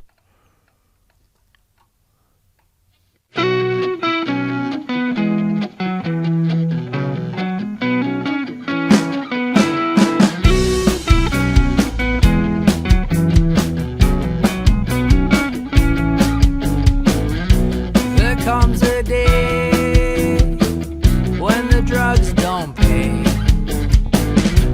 He walks a line like a running string. Got too much to say, toxic waste. It all looks the same as he turns away. Hey, yeah, yeah, yeah.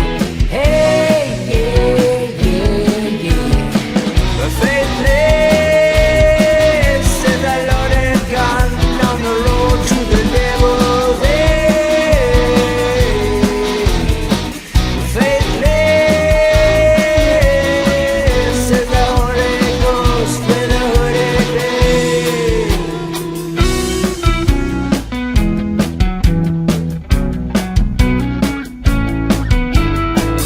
It's a Friday night, and all the creeps are out. I like it. I like it a lot. I like it a lot.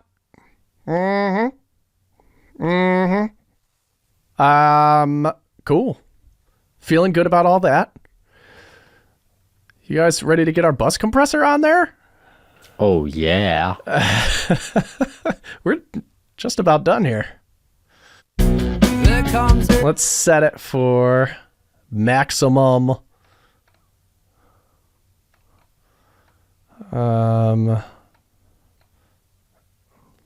Maximum volume or maximum impact. Let's see what we got here. The faithless is a loaded gun on the road to the devil's end. The faithless is the Holy Ghost with a hooded head. The faithless is a loaded gun on the road to the devil's end. Faithless is the Holy Ghost with a hooded head.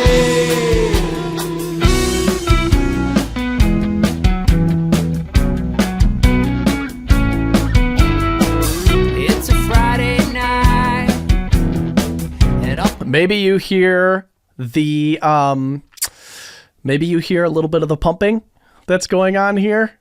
the faithless is a loaded gun on the road to the devil's end. Maybe you don't, and that's okay too. The faithless Subtlety is the key. The faithless is a loaded gun on the road to the devil's end. The faithless is the Holy Ghost with a hooded head.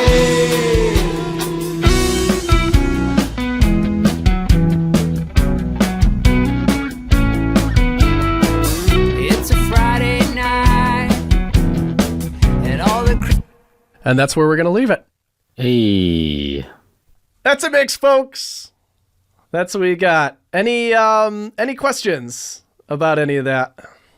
Oh yeah, I want to do AB. There we go. The faithless is a loaded gun on the road to the devil's end.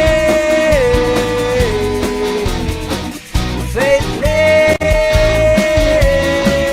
is the Holy Ghost with a hooded head.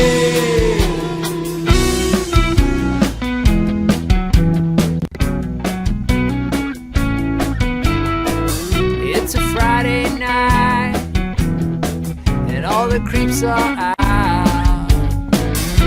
The game stays the same till the morning light.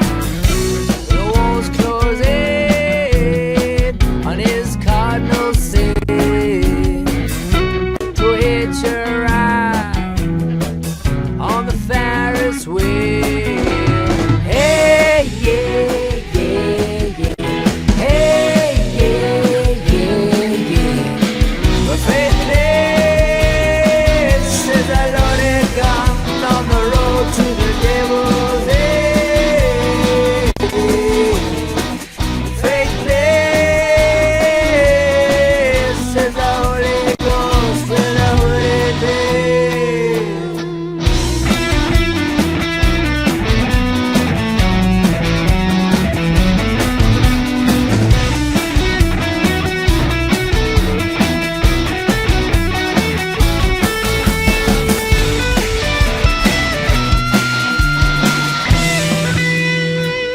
Faithless is a loaded gun on the road to the devil's end.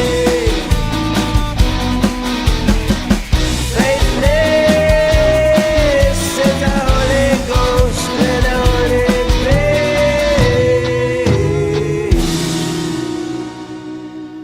Cool? Sounds great, man. Very cool song. Very cool song. Thank you, Sean, for letting us mix this today. Thanks for letting us demonstrate some stuff here. Thanks for being a good sport and sharing this with the rest of the community. That's awesome. Super huge thank you from you. I do want to give you guys kind of like last chance to ask some questions about this session before we close up. So if you have any questions, Uncle Brother asks, is 0 decibels best on buses for overall sound? What's best on buses for overall sound is not clipping. Just not clipping the signal. That should be the priority. And then everything else doesn't really matter.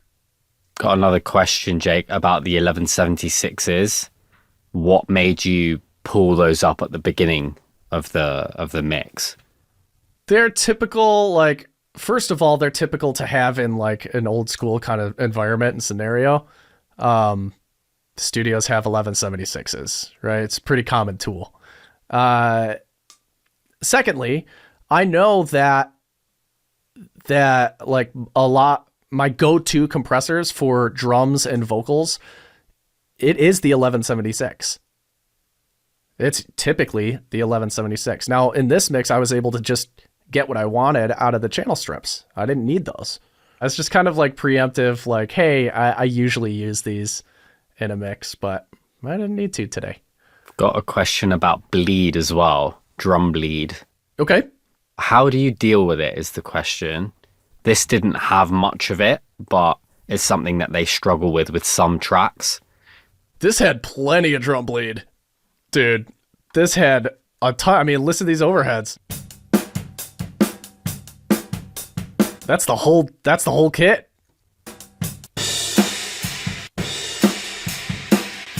You know, I didn't roll any of that stuff off. The toms I left open. That's going on through the entire song. And who knows? You know, you don't know that that's going on.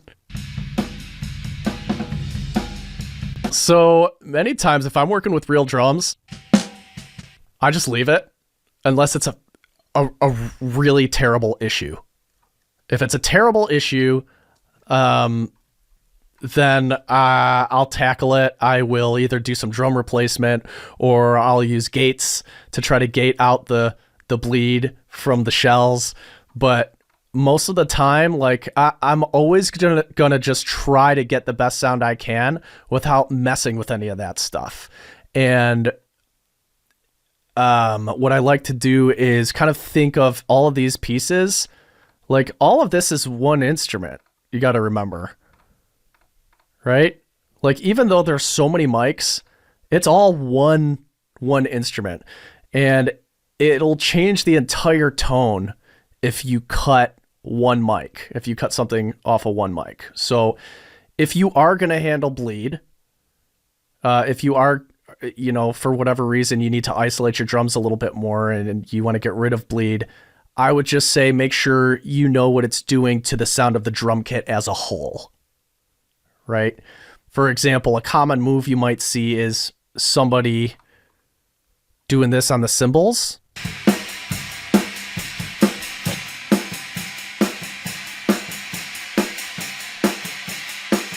To try to minimize the the bleed of the kick and the snare in the low end, right? And that's just a filter. I'm just filtering up there. Filtering all the low end out of it.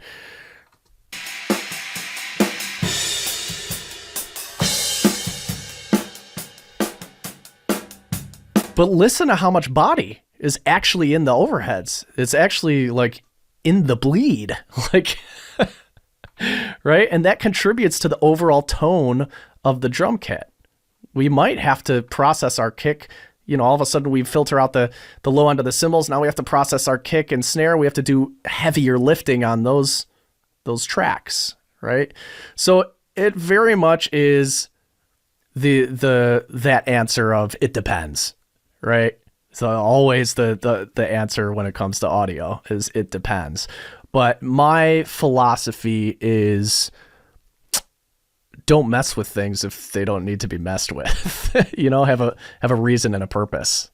Oh, I absolutely agree, man. Like, I've seen you work on some of my own stuff, and I'm like, wow, he left so much of it alone where I would otherwise start tweaking, And it's just that ability to be able to go to zoom out like we've seen you do today, and just dial into the emotion, dial into the story, how it, starts, how it climaxes, how it ends, and then just aiding that and just doing what needs to be done rather than looking.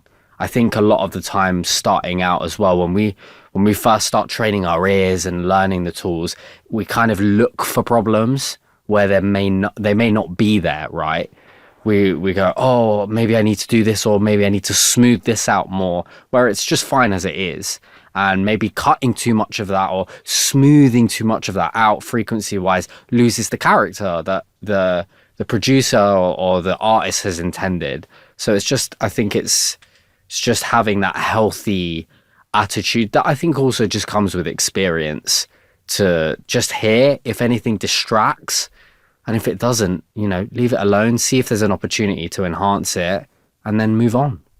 Yeah, 100%. Was there a reference for this track? No. Would you typically be referencing throughout the entire process? I don't. I don't typically reference until the end, after I've just kind of like trusted my ear and trusted my gut on a lot of these things. And then it's just kind of like, all right, I feel like I'm in a place that's final, right?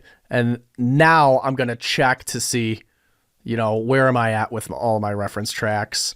I'll usually pull in 3 to 5 references, just see if I'm in the ballpark. And I'll make some adjustments from there if it's far off.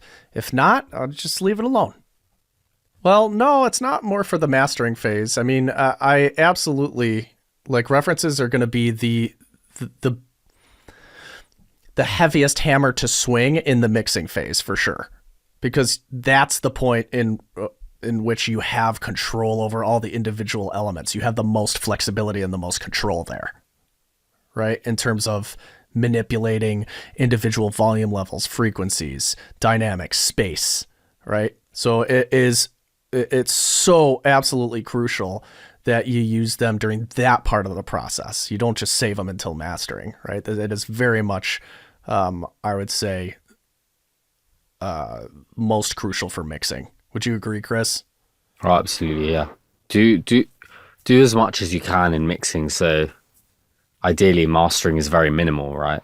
It's just like very broad, gentle stuff, and then just getting it to your loudness target and shipping it. But here's the thing, David. If you're earlier on in your mixing career, if you're earlier on in the learning curve of all of this stuff, use references earlier. Use references often, because chances are you're not going to have that gut to rely on right off the bat. You're not going to have the instincts built up to be able to follow with confidence right off the bat. So we use references to kind of help guide us in that direction, right? In the direction that we want to go. What do you look for in a reference? Same style, instrumentation, something else? Yeah. That stuff. Same emotion, same style, same instrumentation, same genre. Could it be on in a playlist with these references?